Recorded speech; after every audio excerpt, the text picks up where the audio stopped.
السلام عليكم ورحمة الله وبركاته. إن الحمد لله نحمده ونستعينه ونستغفره ونؤمن به ونتوكل عليه ونعوذ بالله من شرور أنفسنا ومن سيئات أعمالنا. من يهده الله فلا مضل له ومن يضلل فلا هادي له.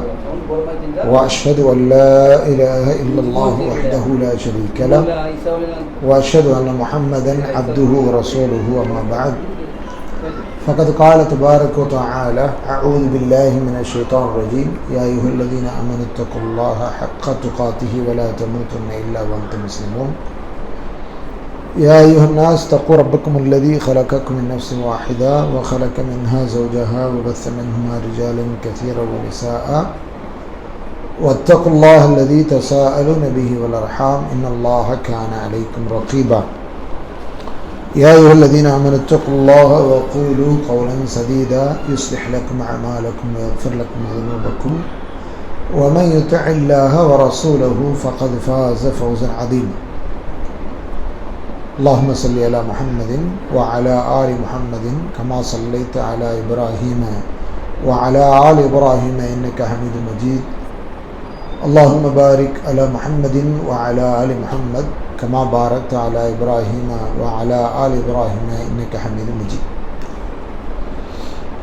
புகழ் அனைத்தும் ஏகனாகி அல்லாஹ் ஒருவனுக்கே. நம்முடைய சாந்தியும் சமாதானமும் நம்முடைய திருத்தூதர் முஹம்மது ஸல்லல்லாஹு அலைஹி வஸல்லம் அவர்கள் மீதும் அவர்களுடைய ஒப்பற்ற வாழ்க்கை வழிகாட்டுதல்களை சிறப்பாக இந்த உலகத்தில் பின்பற்றி முன்மாதிரிகளாக இருந்த சஹாபாக்கள் மீதும் அவர்களுடைய வழி வந்த எல்லோரும் மீதும் அல்லாஹுடைய சாந்தியும் சமாதானமும் என்னென்றும் உண்டாக்குமாக. அன்பிற்குரிய சகோதரர்களே, பெரியோர்களே, ஒரு முஸ்லீம் சமுதாயத்திற்கு மத்தியில் பல்வேறு குழப்பங்கள், குர்ஆனையும் சுன்னாவையும் சொல்லக்கூடிய சமூகத்திற்கு மத்தியிலே நிகழ்த்தப்படக்கூடிய ஒரு காலத்தில் தான் இன்றைக்கி நாம் இந்த அமர்வில் அமர்ந்திருக்கிறோம். இந்த அமர்வுடைய தேவை காலத்தின் தேவை. வேறு வழி இல்லாமல் ஒரு தலைப்பு, அலி இப்னு அபி தாலிப் ரலியல்லாஹு அன்ஹு அவர்கள் யார், அவர்களுடைய வாழ்க்கையில் என்ன மாதிரி நிகழ்வுகள் நடைபெற்றது, அந்த நிகழ்வுகளுக்கும் இஸ்லாமிய மார்க்கத்தின் வளர்ச்சிக்கும் என்ன தொடர்பு, அந்த வளர்ச்சிக்கு எதிரான வீழ்ச்சியாக சித்தரிக்கப்படக்கூடிய இடங்கள் என்ன, அதில் ஒரு முஸ்லிம் என்ற முறையில் நம்முடைய புரிதலும் அறிவும் எவ்வாறு இருக்க வேண்டும் என்ற ஒரு தெளிவிற்காக இந்த வகுப்பு இன்றைய தினம் ஏற்பாடு செய்யப்பட்டிருக்கிறது. உள்ளபடியே காலத்தினால் இது தேவை உள்ள ஒரு தலைப்பு. இதில் நாம் பேசக்கூடிய ஆட்கள் இந்த வரலாற்றிலேயே மிக முக்கியமான ஆட்கள், இந்த மனித குல வரலாற்றிலேயே மிக முக்கியமான ஆட்கள். ஏனென்றால் உலகத்தில் இன்று 3/2 பங்கிற்கு நெருக்கமாகவோ அல்லது அதைவிட அதிகமாகவோ முஸ்லிம்கள் இருக்கிறார்கள் என்றால் அவ்வளவு பெரிய வளர்ச்சிக்கு காரணமாக இருந்தவர்கள், அவ்வளவு பெரிய வளர்ச்சிக்கு மிக உறுதுணையாக இருந்தவர்கள் என்று வரலாற்றில் இடம்பெற்றிருக்கக்கூடியவர்களை பற்றி பேசுகிறோம். எனவே வரலாற்று ரீதியாக நாம் இவர்களுடைய முக்கியத்துவத்தை விளங்கிக் கொள்ள வேண்டும். அதில் சஹாபாக்களுடைய முக்கியத்துவம் என்பது மிக உன்னதமானது. அதை தனியாக சொல்ல தேவையில்லை என்றாலும் ஒரு சில வழிகள் சொல்லத்தான் நமக்கு தேவை இருக்கிறது. இப்னு மஸ்ஊத் ரலியல்லாஹு அன்ஹு அவர்கள் சொல்கிறார்கள், அப்துல்லா இப்னு மஸ்ஊத் ரலியல்லாஹு அன்ஹு அவர்கள் சொல்கிறார்கள், இறைவன் இந்த உலகத்திலே மிகச்சிறந்த இதயத்தை தேர்ந்தெடுத்தார். அது முஹம்மது ஸல்லல்லாஹு அலைஹி வஸல்லம் அவர்களுடைய இதயம். எதற்காக? இஸ்லாமை நிரப்புவதற்காக. இஸ்லாமை உள்வாங்கிய அந்த இதயம் பிற மக்களுக்கு சொல்லும் பொழுது அந்த இதயத்திலிருந்து வெளிப்படக்கூடிய செய்தி உலக மக்களுக்கெல்லாம் போகும் என்பதற்காக. அப்படி இறைவன் முஹம்மது ஸல்லல்லாஹு அலைஹி வஸல்லம் அவர்களை அவனுடைய அடியார்களில் தேர்ந்தெடுத்தான் என்றால் அவர்களுக்கு பிறகு அவர்களை கொண்டு இந்த முழு மனித சமுதாயத்திற்கும் இந்த செய்தியை சொல்வதற்காக அவர்களோடு அடிமைகளிலே, அடியார்களிலே, அவனுடைய மொத்த அடியார்களிலேயே அல்லாஹ் ரப்பல் ஆலமீன் சில நல்ல உள்ளங்களை தேர்ந்தெடுத்தான் என்றால் அவர்கள் தான் யார்? சஹாபாக்கள் ரலியல்லாஹு அன்ஹும் அஜ்மஈன். இது பொதுவாக இப்னு மஸ்ஊத் ரலியல்லாஹு அன்ஹு அவங்க சொல்லக்கூடிய செய்தி. இமாம் அஹ்மத் அவர்கள் இதை ரிவாயத்து செய்கிறாங்க. இந்த ஆட்களில் சஹாபாக்கள் எல்லாரும் ஒன்றா மொத்தமாக வந்துவிட்டாலும் இதில் மிக குறிப்பான சிலர் உண்மையிலேயே வரலாற்றில் மிக குறிப்பானவர்கள் தான். அதில் ஒரு ஆள் தான் யார்? அலி இப்னு அபி தாலிப் ரலியல்லாஹு அன்ஹு அவர்கள். அவர் ஹலீஃபத்துர் ராஷித், நேர்வழி பெற்ற அல்லாஹ்வுடைய தூதர் ஸல்லல்லாஹு அலைஹி வஸல்லம் சொன்ன ஹலீஃபத்துர் ராஷிதில் ஒருத்தராக இருக்கிறதுனால அவருடைய வாழ்க்கையை தெரிஞ்சுக்கிறதுல இன்னும் கூட முக்கியத்துவம் இருக்குது. ஏன் தெரியுமா? சதரவுன பஅதி இஹ்திலாஃபன் கதீரா, எனக்கு பிறகு இந்த உலகத்தில் நீங்கள் நிறைய குழப்பங்களை சந்திப்பீங்க.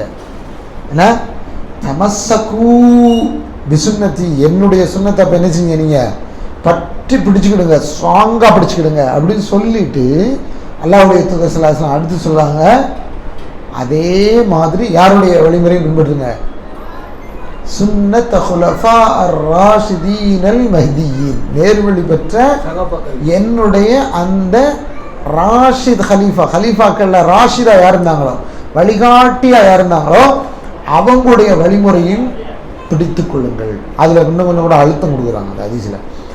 அத்தவ் அலைஹா பின் நவாஜித், ஒரு மனுஷன் பிடிக்கிற பிடியிலே ஸ்ட்ராங்கான பிடி எது தெரியுமா? கடவாய் பல்ல கடிச்சு பிடிக்கிறது, கடவாய் பல்ல கடிச்சு பிடிக்கிறது, அந்த பிடி ரொம்ப ஸ்ட்ராங்கான பிடி. அத்தவ் அலைஹா பின் நவாஜித், நவாஜித்னா கடவாய் பல், இங்கே பின்னால் இருக்கிற பல்லு, முன்னால் இருக்கிற பல்லுக்கும் முன்னால் இருக்கிற பல்லுக்கும் என்ன இருக்குது, வித்தியாசம் இருக்குது. பல்லு போனால் சொல்லு போகும்னு சொல்லுவாங்க தமிழ் சமுதாயத்தில் இல்லையா? பல்லு போனால் சொல்லு போகுங்கிறது எதுன்னா முன்னால் இருக்க பல்லு, இந்த ஃப்ரண்டில் இந்த 4, இந்த இதுக்கு பேர் ருபாயியாத், முன்னால் இருக்கிற இந்த 4 மிக முக்கியமானது. இது 2 ஓட்டை விழுந்துருச்சுன்னா வயசாளிகள் பேசும்போது புஸ்ஸுன்னு என்ன வரும், சப்தம் வரும், நீங்கள் பார்த்துருப்பீங்க. பல்லு போச்சுன்னா சொல்லு போகும். ஆனால் கடவாய் பல் போனால் என்னவே போயிடும், வாழ்க்கையே போயிடும். ஏன்னா அதுதான் உலகத்துக்கு உடம்புக்கு தேவையான எல்லாத்தையும் உள்ளே கொடுக்கறதுக்கானது. அது என்னைக்கு விழுதோ எல்லாருக்கும் அப்போ கொஞ்சமாக வாழ்க்கையை அஸ்தமிச்சிடும். அந்த பல்லை வச்சு பிடிங்க கடிச்சு அப்படின்னு சொன்னாங்கன்னா ராஷிதுகளாக இருந்த குலஃபாக்களை ரசூலுல்லாஹி ஸல்லல்லாஹு அலைஹி வஸல்லம் சொல்கிறாங்க. சரியா? அதில் ஒரு ஆள் தான் அலி இப்னு அபி தாலிப் இருந்தாங்க. ஆனால் நன்றாக கவனிக்க வேண்டும், அவரை அந்த இடத்துலேருந்து கலெக்டருக்கு இப்போ சதி நடந்துட்டு இருக்கு. இப்போ அவரை பற்றி டேமேஜ் பண்ணுறாங்கன்னா அவரை ராஷிது இல்லைன்னு சொல்கிறதுக்கு என்ன செய்கிறாங்கன்னு அர்த்தம், முயற்சி பண்ணுறாங்கன்னு அர்த்தம். அதெல்லாம் விளங்கி கிடைக்கும். சரியா? அதனால தான் இப்போ என்ன தேவைப்படுதுன்னா, அவர் யார், அவருடைய வரலாறு என்ன, அவரிடத்துலேருந்து நாம் தெரிய வேண்டிய படிப்பினைகள் என்ன அப்படிங்கிறது. வரலாறுன்னு எடுத்துக்கிட்டிங்கன்னா நீண்ட நெடிய பல பக்கங்களை கொண்டது. இதில் எல்லா பக்கத்துலையும் போய் எல்லா புறங்களில் இருந்து நம்மால் ஒரு ஒரு ஒரு ஒரு சாம்ராஜ்யத்தை கட்டி ஆண்டவரை பற்றி படிக்க முடியுமானா முடியாது. அதனால் குறைந்த நேரத்தில் நமக்கு இப்போ என்ன தேவையோ அந்த அளவுக்கே நம்ம ஒரு சில செய்தியை தான் அலி இப்னு அபி தாலிப் ரலியல்லாஹு அவர்களை பற்றி இன்ஷா அல்லாஹ் தெரிஞ்சுக்க இருக்கிறோம். அன்பிற்குரியவர்களே, அலி இப்னு அபி தாலிப் அப்படின்னு சொன்ன உடனேயே முஸ்லீம் சமுதாயத்துக்கு வர்ற சிந்தனையெல்லாம் பஞ்சாபில் தான் நிற்கும். எங்கே தான் நிற்கும்? பஞ்சாபில் தான் நிற்கும். ஆனால் பஞ்சாபுக்கு அவருக்கு என்ன கிடையாது, துளி கூட தரக்கூடாது. உண்மையிலே அவருடைய கற்பனையில் கூட எதுவும் வந்திருக்காது. நம்மளை எப்படி ஒரு கூட்டம் கொண்டாடும் அப்படின்னு நினைச்சிருக்க மாட்டார், நினைத்து கூட பார்த்துருக்க மாட்டார். ஆனால் இஸ்லாமை நிலைநாட்டுறதுல அவருடைய பங்களிப்பு மிகப்பெரியது அப்படிங்கிறது தான் நமக்கு வரலாறு தரக்கூடிய முயற்சி. எப்போ நபிகள் நாயகம் ஸல்லல்லாஹு அலைஹி வஸல்லம் அவங்க உயிரோடு இருக்கிற காலத்திலையும் நபித்துவத்தை பின்பற்றி இஸ்லாமை நிலைநாட்டுறதுல ஒரு தனித்துவம் அலி ரலியல்லாஹு அன்ஹு அவர்களுக்கு இருந்திருக்கிறது. அதே போன்று நபியின் செல்லுதலுக்கு பிறகு எல்லாரையும் நீங்கள் பார்க்கலாம், முக்கியமான ஆட்கள் இருந்தால் நல்லா வேலை பார்ப்பாங்க, ஆட்கள் போனப்புறம் நல்லா வேலை பார்க்க மாட்டாங்க. பார்த்துருக்கீங்களா? நம்ம ஆட்கள் நம்மளும் அப்படி தானே. சில நேரம் நம்மளுக்கு மேலே உள்ள ஒருத்தர் நம்மளை கண்காணிச்சிட்டு இருக்காருன்னா வேலை சின்சியராக நடக்கும். ஆனால் கண்காணிக்க ஆள் இல்லைன்னா நம்ம என்ன செஞ்சுருவோம், கொஞ்சம் தொழில் விட்டு அப்படியே அமைதியாக இருந்துருவோம். சரியா? ஆனால் அலிலாம் அப்படி கேரக்டர் கிடையாது. அலிலாங்க எப்படி கேரக்டர் கிடையாது, அப்படி கேரக்டர் கிடையாது. அவர் இறக்குற வரைக்குமே எப்படி நப்சுல்லாஹ் காலத்தில் இந்த இஸ்லாமுக்காக தன்னை அர்ப்பணித்தாரோ அதே மாதிரி நப்சுல்லாஹ் அவங்களுடைய செல்லுதலுக்கு பிறகும் அபூபக்கர் ரலியல்லாஹு கீழே, உமர் இப்னு கத்தாப் ரலியல்லாஹு அவர்களுக்கு கீழே, உஸ்மான் இப்னு அஃபான் ரலியல்லாஹு அவங்களுக்கு கீழே 3 பேர் தனக்கு மூத்தவர்களாக இருந்து இந்த சமுதாயத்தை வழிநடத்தும் போது அவங்களுக்கு கீழே உட்காந்து நினைச்சிருக்கிறாரு, பணியாற்றி இருக்கிறார் அப்படிங்கிறத வரலாற்றில் பார்க்குறோம். அதற்கு பிறகு பார்த்தீங்கன்னா தான் கையில் அதிகாரம் வந்து அவர் ஒரு 5 சில்லற வருஷம் தன் கையில் அதிகாரத்தை வச்சிருந்த காலத்திலையும் அவருடைய பணி பாரியமான பணி, அவருடைய பணி பாரியமான பணி. யார் இந்த அலி இப்னு அபி தாலிப்? சுருக்கமாக குடும்பத்தை பற்றி சொல்கிறதா இருந்தால் இவர் நபி ஸல்லல்லாஹு அலைஹி வஸல்லம் அவங்களுடைய ஒன்று விட்ட சித்தப்பா பையன், சரியா, சித்தப்பா பையன், ஒன்று விட்ட சகோதரன். ஒன்று விட்ட சகோதரன். நம்ம வீட்டில் எப்படி சித்தப்பா பையன் பெரியப்பா பையனை அண்ணன் தம்பின்னு சொல்லுவோமோ இதே மாதிரி உறவில் இருந்தவர். இதே மாதிரி உறவில் இருந்தவர். நபி ஸல்லல்லாஹு அலைஹி வஸல்லம் அவங்களுக்கு இவருக்கு வயசு வித்தியாசம் 30, சரியா. நபி ஸல்லல்லாஹு அலைஹி வஸல்லம் அவங்களுக்கு 40 வயசில் நுபுவத்து வரும்போது இவருக்கு வயசு எத்தனை? 10, சரியா. 10 வயசு பிள்ளையா இருக்கும்போது, 10 வயசு பிள்ளையா இருக்கும் பொழுது நபி ஸல்லல்லாஹு அலைஹி வஸல்லம் அவங்களுடைய ஆக்டிவிட்டீஸை வீட்டுக்குள்ளே கவனிச்சுட்டு, நபி எந்த வீட்டில் இருந்தாங்க? அவர் வீட்டில் தான் இருந்தாங்க. யார் வீட்டில்? அலி இப்னு அபி தாலிப், அபூ தாலிபுடைய வீட்டில் தான் இருந்தாங்க. அபூ தாலிப்னா யாரையும் வளர்த்தது?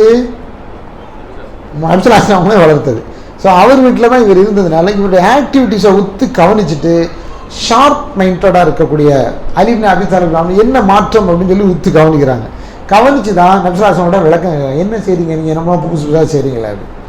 அவங்களுடைய தொழுகை முறை, அவங்களுடைய திக்ர் முறை, அவங்களுடைய நடைமுறை எல்லாத்துலேயும் நபி ஸல்லல்லாஹு அலைஹி வஸல்லம் மாற்றம் வந்த பிறகு இந்த மாற்றத்தின் பால் உந்தப்படுகிறார் அலி இப்னு அபி தாலிப். அதனால் 10 வயசுலேயே ரொம்ப ஷார்ப்பாக தீர்க்கமாக ஒரு முடிவெடுத்து போனால் இவர் வழியில் போனால் நல்லது அப்படிங்கிற முடிவுக்கு யாருடைய வழியை தேர்ந்தெடுக்கிறாரு. ஏன்னா நீங்கள் வரலாற்றில் பார்த்தீங்கன்னா சின்ன வயசில் இஸ்லாமை ஏற்றுக்கிட்டவர்னு பார்த்தா யாராக தான் இருப்பாங்க? அலி இப்னு அபி தாலிப் தான் இருப்பாங்க. ஏற்றுக்கிட்டார், இஸ்லாமை ஏற்றுக்கிட்டு உள்ளே வந்து நபி ஸல்லல்லாஹு அலைஹி வஸல்லம் அவங்களோட பயணிக்க ஆரம்பிச்சிட்டாரு. நபி ஸல்லல்லாஹு அலைஹி வஸல்லம் ஆரம்ப காலத்தில் அவர் என்ன சொல்ல வேண்டாங்க, வெளியே இஸ்லாமை சொல்லிடாதீங்க அப்படின்னு தான் சொன்னாங்க. ஆனால் அவர் கொஞ்சம் கொஞ்சமாக தன்னை வெளிக்காட்டியே வாழ ஆரம்பிச்சிட்டாரு. அபூ தாலிபுடைய பிள்ளையாக இருந்ததுனால பெரிய அளவில் அங்கே என்ன இல்லை, அவரை யாரும் சட்டுன்னு கை வைக்க முடியாத ஒரு சூழலில் மக்காவில் வளர்ந்தார். மக்காவில் நபி ஸல்லல்லாஹு அலைஹி வஸல்லம் அவங்களுக்கு வலதும் இடதும் முன்னும் பின்னுமாக எல்லா இடத்துலையும் இருந்தார். அப்போ இருந்தே அவருக்கு இருந்த ஒரு சிறப்பு கூறுகளில் ஒன்று என்ன அப்படின்னு கேட்டிங்கன்னா, அந்த வயசில் இருந்து தொடர்ந்து அவர் எழுதவும் படிக்கவும் சின்ன வயசுலேயே பழகிவிட்டவர். அவருக்கு கிடைச்ச ஒரு பெரிய பாக்கியங்களில் ஒன்று, பெரிய இடத்து பிள்ளை, அபூ தாலிபுடைய மகன், அனாதையாக ஒன்றும் வளரலை, வாப்பா உயிரோடு இருக்கிறார். போதிய அளவுக்கு அவருக்கு என்ன இருந்ததுன்னா பொருளாதாரங்கள் வசதிகள்லாம் இருந்தது. அப்போ அவருக்கு மக்கத்தில் வாழ்ந்த அந்த பின்புலம் மிக்க குடும்பங்களில் உள்ள பிள்ளைகளுக்கு எப்படி கல்வி அறிவு கிடைக்குமோ அது போல யாருக்கு கிடைச்சிருச்சு? அலி இப்னு அபி தாலிபுக்கு கிடைச்சிச்சு. அதனால் நபிகள் நாயகம் ஸல்லல்லாஹு அலைஹி வஸல்லம் எதை சொன்னாலும் எழுதி வைக்கக்கூடிய இடத்துல ஒரு ஆளாக யார் இருந்தா? அலி இப்னு அபி தாலிப். அலியுடைய மிகப்பெரிய சிறப்புகளில் ஒன்று அலி காத்திபுல் வஹி. அலி யாரு? வஹி எழுத்தர், வஹியை எழுதக்கூடியவராக இருந்தார். ஆரம்ப காலத்தில் இருந்தே வஹி எழுதக்கூடிய இருந்தார். வஹி எழுத்தர் என்று நபி ஸல்லல்லாஹு அலைஹி வஸல்லம் எப்போ நியமிச்சாங்களோ அப்போ நியமிக்கப்பட்ட ஆட்கள் ஒரு ஆளாக குறிப்பாக இருந்தால் இவரும் ஒருவர் இருந்தார் என்பது கவனிக்கத்தக்கது. இந்த பிராயத்திலேயே நபி ஸல்லல்லாஹு அலைஹி வஸல்லம் அவங்களுக்கு ஹிஜ்ரத்துடைய அறிவிப்பு வருகிறது. ஹிஜ்ரத் செய்யறதுக்கு தயாராகிறாங்க. ஹிஜ்ரத்து செஞ்சு மதீனாவுக்கு வந்த பிறகு தான் யாருக்கு கல்யாணம் முடிக்குது? அலி இல்லாதவங்களுக்கு கல்யாணம் முடியுது. அதுக்கப்புறம் தான் அவருக்கு என்ன ஸ்டேஜ் கிடைக்குன்னா மருமகன் என்ற ஸ்டேஜ் கிடைக்கும். ஆக்சுவலாக ஃபாத்திமாவை முதல்ல பொண்ணு கட்டது யார் தான்? அபூபக்கர் இல்லான்னு கேட்டாங்க, உமர் பின் கத்தாப் இல்லான்னு கேட்டாங்க. 2 பேரும் வயசாளியில் தான் தர முடியாட்டாங்க. ஒரு பெண்ணை பெற்றவர் அப்படி ஒரு முடிவை எடுக்கலாங்கிறது ஒரு ஆதாரம். வயசாளியை உங்கள்ட்ட தர முடியாது. அலி ரலியல்லாஹு கேட்டாங்க. அலி ரலியல்லாஹு என்ன செஞ்சாங்க? பெண்ணை கொடுத்தாங்க. அவங்களுக்கு தான் ஹசன் ஹுசைன்கிற குழந்தைங்க பிறந்தாங்க. நபி ஸல்லல்லாஹு அலைஹி வஸல்லம் அவங்க மிக குறிப்பாக மதீனத்து வாழ்க்கையில் தன்னுடைய வலதும் இடதுமாக எல்லா இடத்திலும் பயன்படுத்தின ஆளாக யார் இருந்தா? அலி இப்னு அபி தாலிப் தான். அலி இப்னு அபி தாலிப் ஒரு சாதாரண ஆள் இல்லை. எப்படியான ஒரு ஆள்? அவருடைய குணநங்கள் உடல் பாவனையில் அப்படின்னா ரசூலுல்லாவை பார்த்தா தூரத்தில் அலி நின்னாருன்னா ரசூலுல்லான்னு சொல்கிற மாதிரி இருப்பார். உயரத்தில் உடல் அமைப்பில் பார்த்தா யாரும் டக்குன்னு விளங்கும் போது யாருன்னு சொல்லலாம்? ரசூலுல்லா நிற்காங்கன்னு சொல்லலாம். ரசூலுல்லா சரியாக அவதானிச்சா மட்டும்தான் இவர் ரசூலுல்லா. இல்லைன்னா அலி நின்னா கூட யாரை பார்த்து சொல்லிடுவாங்க, அலியை பார்த்து நபி ஸல்லல்லாஹு அலைஹி வஸல்லம் நிற்காங்கன்னு சொல்லுவாங்க. அந்தளவுக்கு உயரம், அந்தளவுக்கு உடல் பருமன், அந்தளவுக்கு ஒரே மாதிரியான அந்த ஒத்திசைந்த உருவ அமைப்புடன் யார் இருந்தார். அது மாத்திரமல்ல, மிக அழகான வீரர், மிக சாதுரியமான வீரர். அதனாலேயே நபி ஸல்லல்லாஹு அலைஹி வஸல்லம் சபைகளில் அல்லது படைகளில் எங்கே இருந்தாலும் மிக முக்கியமான இடத்தை வகிக்கக்கூடியவராக செஞ்சாங்க இருந்தாங்க. இதில் மிக குறிப்பாக உலகமே நபி ஸல்லல்லாஹு அலைஹி வஸல்லம் அவங்களோட அலியையும் அவருடைய குடும்பத்தை மட்டும் சேர்க்கறதுக்கு ஒரு நிகழ்வு நடந்தது. அவர் அவ்வளோ முக்கியமானவர் அப்படிங்கிறதுக்காக நான் சொல்கிறேன். என்ன சொன்னாங்க? போகிற போக்கில் ஒரு சில செய்திகளை மிகைப்படுத்தியோ அல்லது குறைப்படுத்தியோ மக்கள் ஏற்றுக்கிறது இயல்பு. ஒரு தடவை தன்னுடைய போர்வைக்குள்ளே அலியை கூப்பிட்டாங்க, ஃபாத்திமாவை கூப்பிட்டாங்க, ஹசனை கூப்பிட்டாங்க, ஹுசைனை கூப்பிட்டாங்க. எல்லாரும் மூடிக்கிட்டு இருந்து இது என்னுடைய குடும்பம், ஆலு பைத் அப்படிங்கிற வார்த்தையை பயன்படுத்துகிறாங்க. நல்லா கவனிக்கணும். ஆனால் அவங்க மட்டும் இல்லை, ஆலு பைத் அவங்க மட்டும் இல்லை, ஆளுபைத். இப்படி சொன்னதுனால தான் நிறைய பேர் அவங்கள மட்டும் நபி ஸல்லல்லாஹு அலைஹி வஸல்லம் அவங்களோட சேர்த்து எல்லா நேரத்திலும் யோசிக்கிறாங்க. அவங்க அல்லாத அவங்களுடைய மனைவிமார்கள், அவங்க வழி தோன்றல்கள் யாரையும் பற்றி என்ன செய்யறதில்லை, ஆளுபைத் அப்படிங்கிற சிந்தனைக்கு வர்றதில்லை. மிக முக்கியமாக கவனிக்க வேண்டிய ஒரு விஷயம். இது அஹ்லுஸ் சுன்னah வல் ஜமாத்துடைய புரிதலில் நிலைப்பாட்டில் இருக்க வேண்டிய மிக முக்கியமான ஒரு விஷயம்.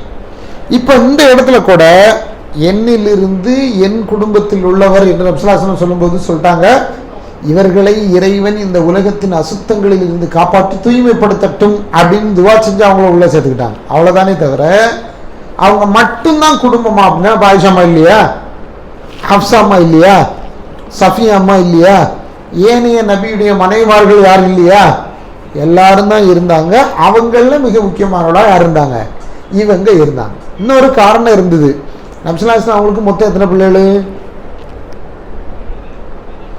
திடீர்னு இப்படி கேள்வி கேட்டீங்கன்னா நான் என்ன செய்ய அப்படின்னு சொல்லாங்க. 7 பிள்ளைகள். சரியா? 7ல் எத்தனை ஆண் மக்கள்? 3 ஆண் மக்கள். சரியா? யாரெல்லாம்? காசிம், இப்ராஹிம், அப்துல்லா. 3 பேர். 3 பேருமே சின்ன பிள்ளையா இருக்கும்போதே நபி ஸல்லல்லாஹு அலைஹி வஸல்லம் அவங்களுக்கு இறந்துட்டாங்க. அவங்களுக்கு எஞ்சி இருந்தது 4 பெண் மக்கள் தான். 4 பெண் மக்களுமே நபி ஸல்லல்லாஹு அலைஹி வஸல்லம் உயிரோடு இருக்கும்போது 3 பேர் இறந்துட்டாங்க. 3 பெண் மக்கள் ரசூல் ஸல்லல்லாஹு அலைஹி வஸல்லம் உயிரோடு இருக்கும்போது என்ன செஞ்சாங்க, இறந்துட்டாங்க. அவளுடைய குடும்பத்தில் மிஞ்சி இருந்தது யார் தான்? ஃபாத்திமா மட்டும்தான். அதனாலேயே அல்லாஹ்வுடைய தூதர் ஸல்லல்லாஹு அலைஹி வஸல்லம் ஃபாத்திமா அம்மாவை ரொம்ப அனுசரிக்க வேண்டிய ஒரு தேவையும் அவசியம் இருக்குது. அந்த அம்மாவுக்கு தான் ரசூல் ஸல்லல்லாஹு அலைஹி வஸல்லம் அவங்க சொன்னாங்க, என் குடும்பத்தில் எனக்கு பிறகு என்ன வந்து அடைய போகிறது நீ தான் அப்படின்னு சொன்னாங்க. என் குடும்பத்தில் எனக்கு பிறகு என்ன வந்து அடைய போகிறது நீ தான் சொன்னால் அப்போ அவங்களோட குடும்பம் இன்னமும் பின்னால் இருக்குன்னு அர்த்தம். அதுக்கும் அந்த அர்த்தத்தில் என்ன செய்யாது வருது. இப்போ ஃபாத்திமா அம்மா, அலி, ஹசன், ஹுசைன் இவங்க தான் ஆக நெருக்கம். ஏன்னா மதீனாவில் நபி ஸல்லல்லாஹு அலைஹி வஸல்லம் உடைய வீடும் அவங்களுடைய சுற்றுச்சூழல் உள்ளவங்களுடைய ஏனைய மனைவிமார்களுடைய வீடும் அவங்க கூட எல்லா நேரத்துலையும் இருந்து, அல்லது அவங்க நேரம் ஒரு வீட்டுக்கு போயிட்டு வந்து இருந்து அப்படின்னு பார்த்தா இந்த சொந்தம் மட்டும்தான், வேற யாரும் இல்லை. ருக்கையா இறந்தாச்சு, உம்மு குல்சும் இறந்தாச்சு, ஜைனப் இறந்தாச்சு ரலியல்லாஹு அன்ஹும் அஜ்மஈன். அவங்க எல்லாரும் நினைச்சிட்டாங்க இறந்துட்டாங்க. அப்போ பிள்ளைகள் யாரும் இல்லாத நிலையில முழுக்க ஃபாத்திமாவும் ஃபாத்திமாவுடைய கணவருமே யாரோட நெருக்கமாக இருந்தாங்க, அல்லாஹ்வுடைய தூதர் ஸல்லல்லாஹு அலைஹி வஸல்லம் அவங்களோட நெருக்கமாக இருந்தாங்க. சரிங்க? இப்போ இந்த இடத்துல நாம் என்ன சில செய்திகளை தெரிஞ்சுக்கிறோம். மக்காவில் நபி ஸல்லல்லாஹு அலைஹி வஸல்லம் அவங்களுக்கு ஒரு பாட்டு இருந்தது, அலிக்கு ஒரு பாட்டு இருந்தது. அங்கேருந்து அவங்க கிளம்பி எங்கே வந்தாச்சு, மதினாவுக்கு வந்தாச்சு. மதினத்து வாழ்க்கையில் ஏற்பட்ட பல விஷயங்கள் தான் நமக்கு மிக முக்கியமான சிறந்த முன்மாதிரியான பல விஷயங்கள். ஏன்னா அலிலுல்லாவுடைய வாழ்க்கையில் நமக்கு கிடைக்கக்கூடிய முன்மாதிரியான அனுபவங்களை தான் நம்ம என்ன செய்ய இருக்கு எடுத்துக்கொள்ள வேண்டிய தேவை இருக்கு. பாருங்க, அவர் சொர்க்கத்திற்காக நன்மாராயம் செய்யப்பட்ட சொல்லப்பட்ட 10 பேர்ல ஒருத்தர். சொர்க்கத்துக்காக நன்மாராயம் சொல்லப்பட்ட 10 பேர் ஒன்று. சஹாபாக்களுக்கு சொர்க்கத்து நன்மாராயம் சொல்லலையா? இல்ல, இதை கவனிக்கணும். 10 பேருக்கு மட்டும்லாம் சொர்க்கம் சொல்லலை. சொர்க்கத்தை ரசூல் ஸல்லல்லாஹு அலைஹி வஸல்லம் பல நேரங்களில் பல இடங்களில் சொல்லியிருக்காங்க. இன்னைக்கு ஷியாக்கள் எல்லாம் கடுமையான எதிர்ப்பில் அன்னை ஆயிஷா அம்மாவை கொண்டு போய் நிறுத்தி வச்சிருக்கிறானுங்க. அன்னை ஆயிஷா அம்மாவை காஃபிரா என்ற அளவுக்கு பேசுகிறானுங்க. அப்படியே பேசுகிறான், காஃபிரான்னே பேசுகிறான், காஃபிரான பெண் அப்படின்னே பேசுகிறான்.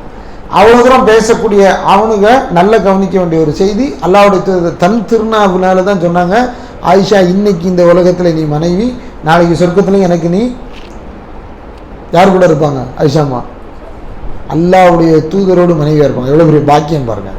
அப்படி சொல்லப்பட்டவங்க உண்மையில யாரு? முபஷ்ஷிரா பில் ஜன்னா, சொர்க்கத்திற்காக நன்மாராயம் சொல்லப்பட்ட பெண் தானே. ஆனால் நபி ஸல்லல்லாஹு அலைஹி வஸல்லம் ஒரு நேரத்தில் மட்டும் வரிசை என்னென்ன ஆட்கள்லாம் சொர்க்கம்னு சொன்னாங்க. அப்படி சொன்ன ஆட்களுக்கு தான் வரலாற்றில் எப்படி பேர் இருந்தது? அஷரத்து முபஷ்ஷரா, சொர்க்கத்திற்கு நன்மாராயம் சொல்லப்பட்ட 10 பேர் அப்படின்னு வந்தது. அப்படி சொல்லும் போது தான் யாரும் சொன்னாங்க, அந்நபியு ஃபில் ஜன்னா. அந்த ஹதீஸ்ல எக்ஸ்ட்ரா ரசூலுல்லாஹ் நபியும் சேர்த்தாங்க ஒரு இடத்துல. அந்நபியு ஃபில் ஜன்னா, முதல்ல யாரு? நபி சொர்க்கத்தில் இருப்பார். அடுத்து யார் இருப்பா? அபூபக்கர் ஃபில் ஜன்னா, உமர் ஃபில் ஜன்னா, உஸ்மான் ஃபில் ஜன்னா, அலி ஃபில் ஜன்னா, ஜுபைர் ஃபில் ஜன்னா, தல்ஹா இப்னு உபைதுல்லா ஃபில் ஜன்னா. அப்படி ரசூல் ஸல்லல்லாஹு அலைஹி வஸல்லம் சஅது வ சயீது ஃபில் ஜன்னா அப்படி ரசூலுல்லாஹ் என்ன செஞ்சாங்க? ரசூல் ஸல்லல்லாஹு அலைஹி வஸல்லம் வரிசையா அந்த பட்டியலில் 10 பேருக்கு நீட்டினாங்க. இது ஒரே நேரத்தில் சொன்னதுனால தான் யாரு அஷரத் முபஷ்ஷிரின்னு சொல்றது. அதுல 4 பேரை வருஷப்படுத்தும் போது 4வது ஆளா யாரை சொன்னாங்க? 4 பேர் 10 பேரை வருஷப்படுத்தும் போது 4வது ஆளா யாரை தான் சொன்னாங்க? ஹதீஸ்ல வேற அறிவிப்பில் ரிவாயத்தில் யார் வர்றா? 4வதாக அலி இப்னு அபீ தாலிப் வர்றாங்க.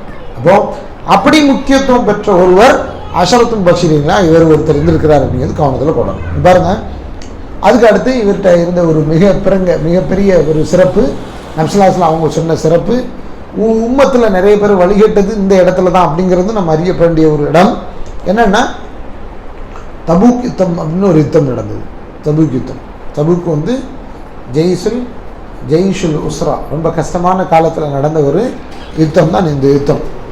தபூக் யுத்தத்துக்கு நபிஸ்ஸலாஹு போனாங்க, நபியோடு சேர்ந்து சஹாபாக்கள்லாம் போனாங்க. அப்போ மதீனாவில் இருக்கக்கூடிய பெண்களையும் பிள்ளைகளையும் பாதுகாக்கும் பொறுப்பை யார்கிட்ட கொடுத்தாங்க? நபிஸ்ஸலாஹு அலியிடம் கொடுத்தாங்க. நீங்கள் தான் எனக்கு பகரம் இங்கே உட்காந்துருக்கீங்க. நீங்கள் கொஞ்சம் யோசிக்கணும். பத்ர் யுத்தம் முதல்ல மூழ்கிறதுக்கு ஆரம்பத்தில் ஒரு ஆள் இறங்கி அடிக்கணும். எப்போவுமே போர் எப்படி நடக்கும்னா, ஆரம்ப கால போர் இப்போ இருக்க மாதிரி இங்கேருந்து ஒரு மிஷில் அடிச்சுட்டு அங்கேருந்து மிஷில் வருதான்னு எதிர்பார்க்க மாட்டோம். அப்படி கிடையாது. போரை முதல்ல மூட்டணும்னா இந்த பக்கத்துலேருந்து ஒருத்தர் இறங்கணும், அந்த பக்கத்துலேருந்து ஒருத்தர் இறங்கணும். 2 பேரும் முதல்ல பேசி சமாதானம் அல்லது அடுத்த கட்டம் அப்படின்னு பேசுறதுக்கு வரும். சரி, அப்போ வேறு வழியில் வாழ்தான் அப்படின்னு சொன்ன உடனே முதல்ல அடிப்பாங்க. அடித்த உடனே ஒருத்தரை அடிச்சிட்டாங்க அப்படின்னா எதிரிக்கு வீம்பை இழுத்து விட்டாச்சு, அப்புறம் அடிக்கணும். இதில் எல்லாம் முதல்ல போய் அடித்தாலே யார்? அலி. அவ்வளோ ஸ்ட்ராங்கானாலும் சாதாரண ஆள் இல்லை. 3க்கு 3 இறக்கும்போது பத்ரில் எடுத்தாப்பில் 2 பேரை தூக்குனவர் யார்? அலி. அவ்வளோ பெரிய வீரர். அவரை கொண்டு போய் நீங்கள் பொம்பளை பிள்ளையெல்லாம் வீட்டில் பெண்களையும் குழந்தைங்களையும் பாதுகாத்துட்டு ஊருக்குள்ளே இருக்கணும், எப்படி இருக்கும்? அவருக்கு பயங்கர கடன் இயல்பாக இருக்கும் தானே. அவ்வளோ பெரிய வீரன்ட்ட ரசூலுல்லாஹி நீங்கள் தபூக்கில் எல்லாரையும் பார்த்துட்டு இருக்கணும். அவருக்கு ஆனால் முடியலை, வெப்ராலாம். அப்படின்னா அல்லாஹ் ஒருத்தர் என்ன இங்கே விட்டுட்டு போறீங்க, நானும் வரேன் உங்கள் கூடன்னு சொல்லும்போது ரசூலுல்லாஹி சொல்கிறாங்க, அந்த பிமன்சிலத்தி ஹாரூன் இந்த மூசா இடத்துல ஹாரூன் என்ன மன்சிலாவில் இருந்தாரோ அந்த இடத்தில் நீ என்னிடத்தில் இருக்கிறாய் அலியே. நான் உன்னைய ஹாரூனை போல எங்கே வச்சுட்டு போகிறேன்? மக்களுக்கு பொறுப்பாக்கி விட்டு போகிறேன் அப்படின்னு சொல்லிட்டு சும்மா சொல்லலை. அதோட இன்னொரு வார்த்தையும் சேர்த்து சொன்னாங்க. அதான் கவனிக்கணும். இந்த வார்த்தையை மட்டும் பிடிச்சிக்கிட்டு நபித்துவம் அலிக்கு வந்திருக்கணும்னு ஒரு கூட்டம் சண்டை போடுது. நபித்துவம் இல்லாட்டா கூட நபி இறந்த பிறகு ஆட்சி அதிகாரம் யார் கைக்கு வந்திருக்கணும்? அலி அவங்க கையில் வந்திருக்கணும். ஏன்னா அலியை தான் ரசூலுல்லாஹ் எந்த இடத்துல வச்சுட்டு போனாங்க? தான் இல்லாத இடத்துல மதீனாவை நிர்வாகம் பண்ணக்கூடிய இடத்துல வச்சுட்டு போனாங்களா இல்லையா? ஹாரூன்னு ஒரு நபியுடைய அந்தஸ்தை ஒரு மூசா எப்படி சொன்னாரோ அது மாதிரி சொல்லிட்டு போனாங்க. அங்கே தான் ரசூலுல்லாஹ் ஒரு வார்த்தையை சொல்லி உடச்சி விட்டு போனாங்க. மூசாவிற்கு ஹாரூன் நபியாக இணைந்து கொண்டார், எனக்கு பின்னால் நபி கிடையாது, உடச்சி விட்டு போயிட்டாங்க. அங்கே ஒரு வார்த்தையை போட்டு ஒரே ஒரு அடி. நல்லா விளங்கிடுங்க. கொள்கை பாடம் படிக்கும் பொழுது இந்த வார்த்தைகள் எல்லாம் மிக முக்கியமானது. ஏன்னா இந்த வார்த்தைகளில் தான் நபிஸ்ஸலாஹு அவங்க இந்த சமுதாயத்தையே கட்டமைச்சாங்க, இந்த உம்மத்தையே கட்டமைச்சாங்க. இன்னைக்கு நபிஸ்ஸலாஹு அவங்களுக்கு பிறகு எத்தனையோ பேர் வந்தாங்க நபின்னு சொல்லி இந்த உம்மத்தை ஒட்டுமொத்தமாக ஏற்றிச்சா? ஏதாவது கொஞ்சம் கொஞ்சம் அங்கே ரசிகர்கள் மன்றம் உருவாயிருக்கும்.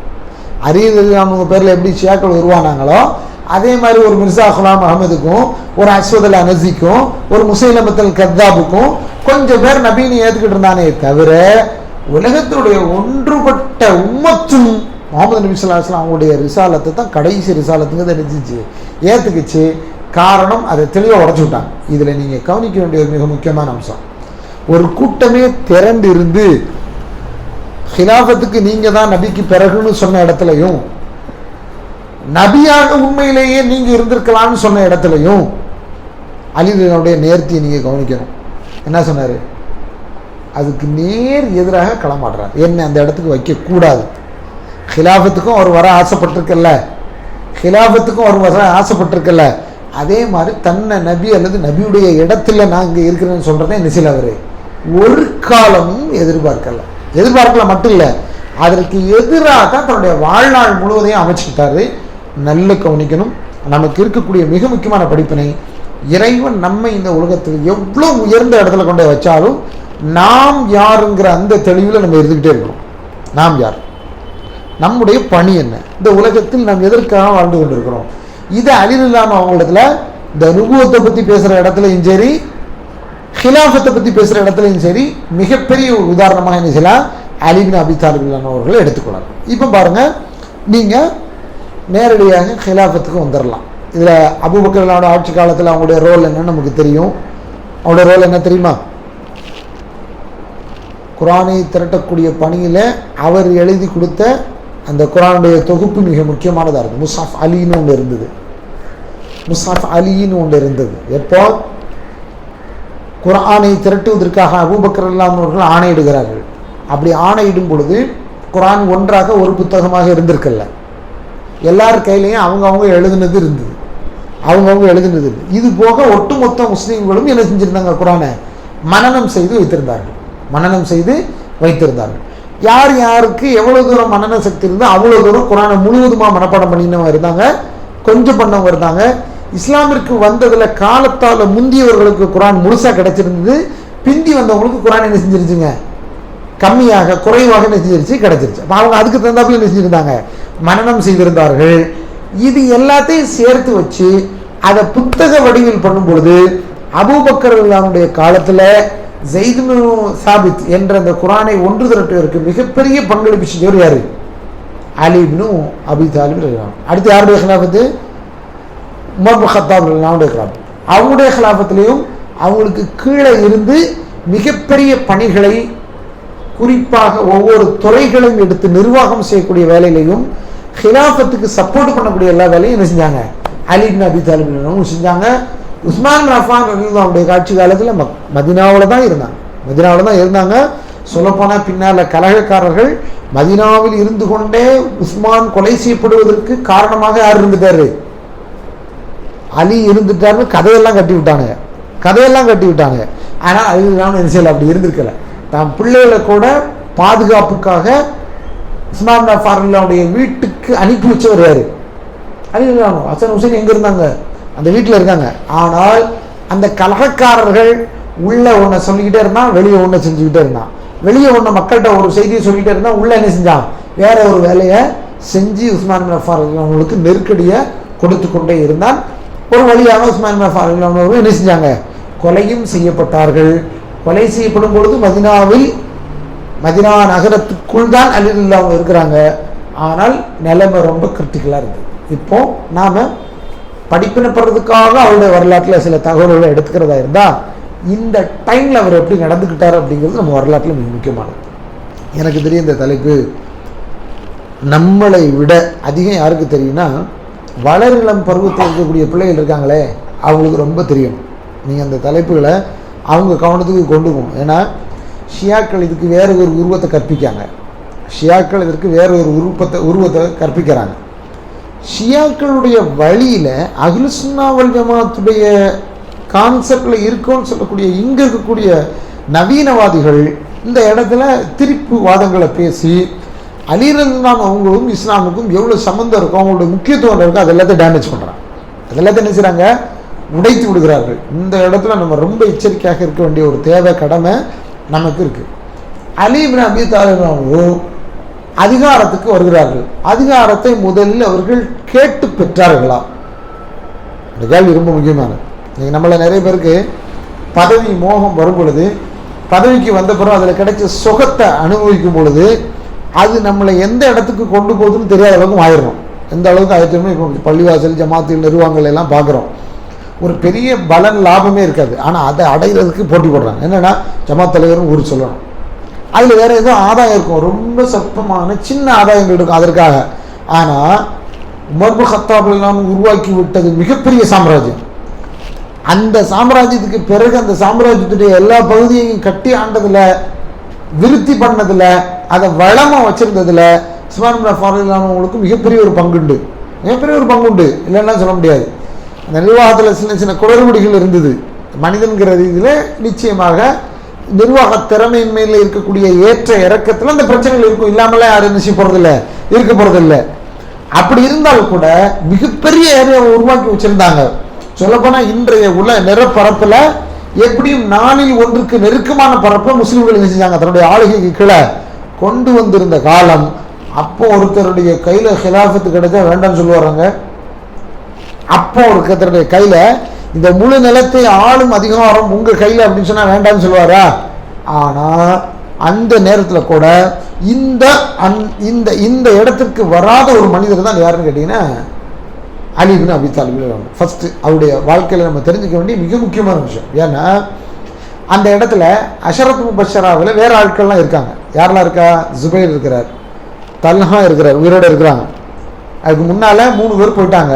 அவங்களோட சேர்ந்து 2 பேரும் நினைச்சுட்டாங்க போயிட்டாங்க. அப்துல் ரஹ்மான் அந்த காலத்தில் நினைச்சுட்டாங்க, இறந்துட்டாங்க. அப்போ உயிரோடு இருக்கக்கூடிய ஆட்களில் அலி இருக்கிறார், தல்ஹா இருக்கிறார், ஜுபைர் இருக்கிறார். சரியா? இந்த 3 பேர் என்ன செய்யறாங்க? உயிரோடு இருக்கிறாங்க. உண்மையில இந்த 3 பேருக்கு தகுதி இருக்கு. ஏன்? கலந்துக்கிட்டாங்க. வேற நம்சலாசனம் சொர்க்கத்துக்கு நன்மாராயம் சொன்னாங்க. அதை தாண்டி இந்த உலகத்தில் இருக்கிற காலத்தில் எல்லா காரியங்களையும் பங்கெடுத்தவங்க அவங்களுக்கு உண்மையிலே நிர்வாகம் நடத்துறதுக்கு தகுதி இருந்தது. அதனால தான் உங்களில் யாரேனும் வந்தால் அதில் எந்த பிரச்சனையும் இல்லை, நீங்கள் முடிவெடுங்கள் சொல்லி அவங்க எல்லாரையும் யார் கை காட்டினா? தன்னுடைய இறப்பின் போது உமர் கத்தாப் கை காட்டினாங்க. உமர் கத்தாப் தேர்ந்தெடுக்கப்பட்டாங்க. அபூபக்கர் கை காட்டிட்டு போயிட்டாங்க, எனக்கு பிறகு உமர்னு. அவர் நேரம் வந்துட்டாரு. ஆனால் உமர் எல்லாம் இறக்கும் போது 6 பேர் உயிரிட இருந்தாங்க. 6 அஷரத்தும் பஷரா, சொர்க்கத்திற்காக ரசூலுல்லாஹ் வரிசையாக பட்டியல் போட்ட 6 பேர் உயிரோடு இருந்தாங்க. அந்த 6 பேரில் 3 பேர் இப்போ உயிரோடு இருக்காங்க. அப்போ உண்மையிலே 3 பேர் ஈக்குவல் கெப்பாசிட்டி உள்ளவங்க தான், தகுதியால் ஆக சரியான தகுதி உள்ளவங்க தான். சொல்ல போனால் ஜுபைரும் தல்ஹாவும் அலியை விட மூத்தவர்கள், ரலியல்லாஹு அன்ஹு, அலியை விட மூத்தவர்கள். அப்படிங்கும்போது இவங்க எல்லாருக்கும் என்ன இருந்ததுன்னா நேரடியாக அந்த இடத்தை அடையிறதுக்கு தகுதி இருந்தது. இப்போ தான் கலகக்காரர்கள் மிக கணக்கச்சிதமாக காய்களை நகர்த்துக்கிறார். கலகக்காரர்களில் கர்ஃபகி அப்படின்னு ஒரு ஆள் இருந்தான். அவன் தான் மிக முக்கியமான ஆள். ஆமாம், இந்த ஆள் ஒரு ஈஜிப்சியன், எஜிப்தை சேர்ந்தவன். உண்மையிலேயே உஸ்மான் அஃபான் ரலியல்லாஹுனுடைய ஆட்சி காலத்தில் வலுவாக நல்ல இஸ்லாம் வளர்ந்த இடமாக எது இருந்தது? ஈஜிப்து இருந்தது. ஈஜிப்துடைய முழு கண்ட்ரோலும் எங்கே வந்திருந்தது? முஸ்லீம்களுடைய கண்ட்ரோலில் வந்தது. அங்கே இருந்து தான் ஒரு பெரிய கலக கும்பல் வந்து யாரை சிறைப்பிடிச்சது? உஸ்மான் அஃபான் ரலியல்லாஹு சிறைப்பிடிச்சது. உஸ்மான் அஃபான் அவர்கள் சிறைப்பிடிக்கப்பட்ட அந்த இடத்துல முழுக்க பெரிய காரணகர்த்தாவாக இருந்தவர்கள் முதல்ல ஈஜிப்சியன், ரெண்டாவது கூஃபாவாசிகள். ஈராக்கில் இருந்து வந்த ஒரு டீம். இந்த 2 டீம் மெர்ஜா இருந்தது. இந்த 2 டீம் யார் அப்படின்னா ஹவாரிஜிகள். ஆனால் அலி ரலியல்லாஹு அவங்கள முதல்ல ஆட்சிக்கு கொண்டு வரும்போது ஆட்சிக்கு அவங்கள முன்மொழிஞ்சதே இந்த ஆள் தான். முன்மொழிஞ்சு இவங்க எல்லாரும் சேர்ந்து தான் இவருக்கு பையத் பண்ணுங்கன்னு சொன்னாங்க. பையத் பண்ணுங்கன்னு சொல்லும்போது முதல்ல அவங்க பையத் பண்ண வச்சது, பையத் பண்ணி ஆகணும்னு நெருக்கடியும் நிர்பந்தத்தையும் யாருக்கு தான் கொடுத்தாங்க? ஜுபைருக்கும் தல்ஹாவுக்கும் கொடுத்தாரு ரலியல்லாஹு அன்ஹு. நிர்பந்தம் பண்ணாங்க, வாழ் முனையில் நிர்பந்தம் பண்ணாங்க. ஏற்றுக்கிறீங்களா இல்லையா அப்படின்னு சொல்லி. ஆனால் உண்மையில அவங்க 2 பேரும் ஏற்றுக்க தயாரில்லை. ஏன் தெரியுமா? உஸ்மான் கொலை செய்யப்பட்டிருக்கிறார். 3 நாள் ஹிலாஃபத் இல்லாமல் இந்த இடம் நெசிது ஃப்ரீயாக கிடக்கு, காலியாக கிடக்கு. இப்போ யாரை கொண்டு வந்து இதுக்கு அப்புறம் இந்த பிரச்சனையை சரி பண்ணுறது அப்படிங்கிற கடுமையான நெருக்கடி. எல்லாருமே பதவிக்கு பயந்த நேர்மையான மக்கள் எல்லாருமே பதவிக்கு பயந்தாங்க. ஆனால் அலியை கையை காட்டி அலிக்கு பையத்து பண்ணுங்கன்னு சொல்லி மக்களை எல்லாம் அழைச்சதோடு இல்லாமல் எல்லாரும் பையத்து பண்ணுறதா இருந்தால் முதல்ல இந்த 2 பேரையும் பையத்து பண்ண வைக்கணும்னு சொல்லி அங்கே நெருக்கடி கொடுத்தவர்கள் இந்த ஆட்கள் தான். இந்த ஆட்களில் உஸ்தூர் அப்படின்னு அங்கே அவங்களுடைய ஆட்களில் ஒரு ஆள் மிக முக்கியமான ஆள் இருந்தான். அவன் தான் கையில் வாழை உருவிக்கிட்டு, தல்ஹா நீங்கள் பண்ண போகிறீங்களா இல்லையா, ஜுபைர் நீங்கள் பண்ண போகிறீங்களா இல்லையா அப்படின்னு ஒரு நெருக்கடி செஞ்சாங்க, உருவாக்கினாங்க. அப்போ வேறு வழி இல்லாமல் அந்த இடத்தில் முதலில் பையத் அங்கே நடைபெறுகிறது. அலி ரலியல்லாஹு அவங்க மஷவரா பண்ணுறாங்க, வேணுமா வேண்டாமான்னு. வேண்டாங்கிற இடத்துல இருக்கிறவங்க இன்னைக்கு சூழலை சமாளிக்கணும். ஏன்னா இன்னைக்கு ஹலீஃபா இல்லை, உஸ்மான் அஃபான் கொலை செய்யப்பட்டு விட்டார். கொலை செய்யப்பட்டது சும்மா சாதாரணமாக யாரோ ஒருத்தர் போகும்போது ரோட்டில் கொண்டார் இல்லை. 40 நாள் அவரை வீட்டுக்குள்ளே அடைச்சி வச்சு ஒரு கூட்டம் வந்து அவருக்கு நெருக்கடி கொடுத்து ஒரு அரசியல் கொலையாக இதை நடத்தி இருக்கிறார்கள். எனவே இந்த மக்கள் எல்லோரையும் பொறுப்பேற்று நடக்க வேண்டிய ஒரு ஆட்சித் தலைவர் தேவை. அதே வேளை உஸ்மான் பின் அஃபானுக்கு நீதி வேண்டி முறையாக அடுத்த கட்டத்தில் இந்த அரசை நடத்த வேண்டிய ஒரு முறையான ஆட்சியாளர் தேவை. இதுக்கு மற்றவங்களோட சூட்டபிள் யாருன்னு நினைக்கிறாங்க? அலி இப்னு அபி தாலிப் அவங்க நினைக்கிறாங்க. சரி, இப்போ நான் இப்போ ஒரு கேள்வி கேட்குறேன். அலி இப்னு அபி தாலிபுக்கு வயசு என்ன?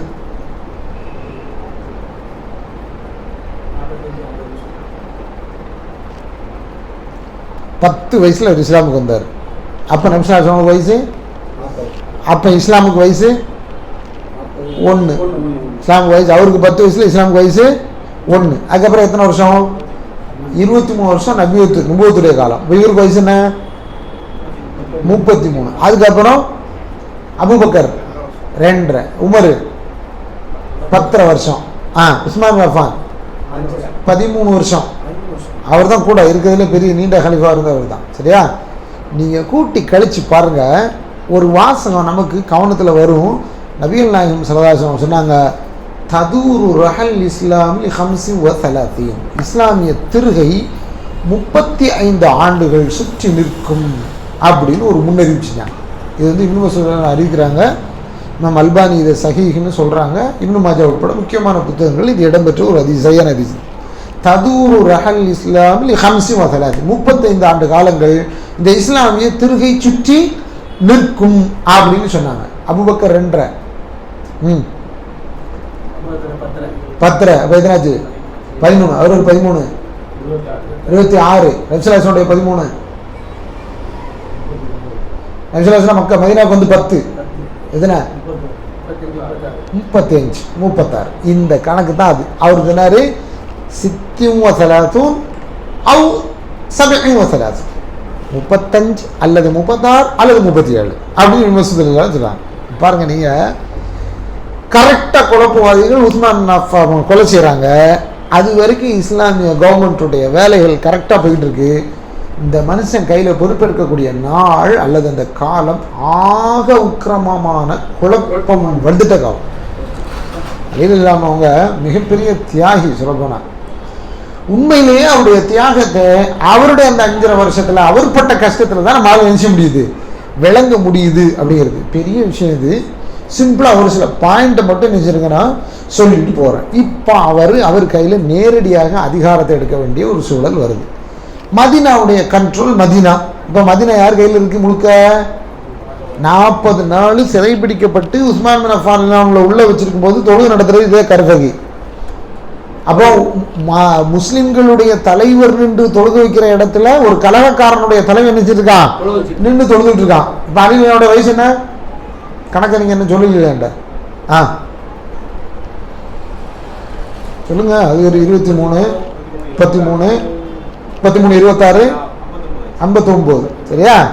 59க்கு பிறகு 65 வயசுக்கு இடையில தான் அவருக்குடைய நடக்கு. சரியா? இந்த இடப்பட்ட டைம்ல அவருக்கு மார்க்கம் நல்லா தெரியும். இதற்கு முன்னால ரசூலுல்லாஹ்வுடைய நிர்வாகம் தெரியும், அபூபக்கருடைய நிர்வாகம் தெரியும், உமருடைய நிர்வாகம் தெரியும், உஸ்மான் அவருடைய நிர்வாகம் தெரியும், ரலியல்லாஹு அன்ஹு அஜ்மஈன். இவங்க அத்தனையுடைய நிர்வாகத்திலையும் பாடம் படிச்சுட்டு தான் யார் வரா? அலி இப்னு அபி தாலிப் வராங்க. ஆனா அவங்க வந்த டைம் ரொம்ப குழப்பமான ஒரு சாதாரணமான ஒரு நிர்வாகத்தை தூக்கி நிறுத்தக்கூடிய இடத்துல என்ன செய்யல, வரல. அவ்வளவு நெருக்கடியான ஒரு டைம்ல என்ன செய்யறாரு, வர்றார். வந்தா முதல்ல அவர் சில சீர்திருத்தம் பண்ணணும்.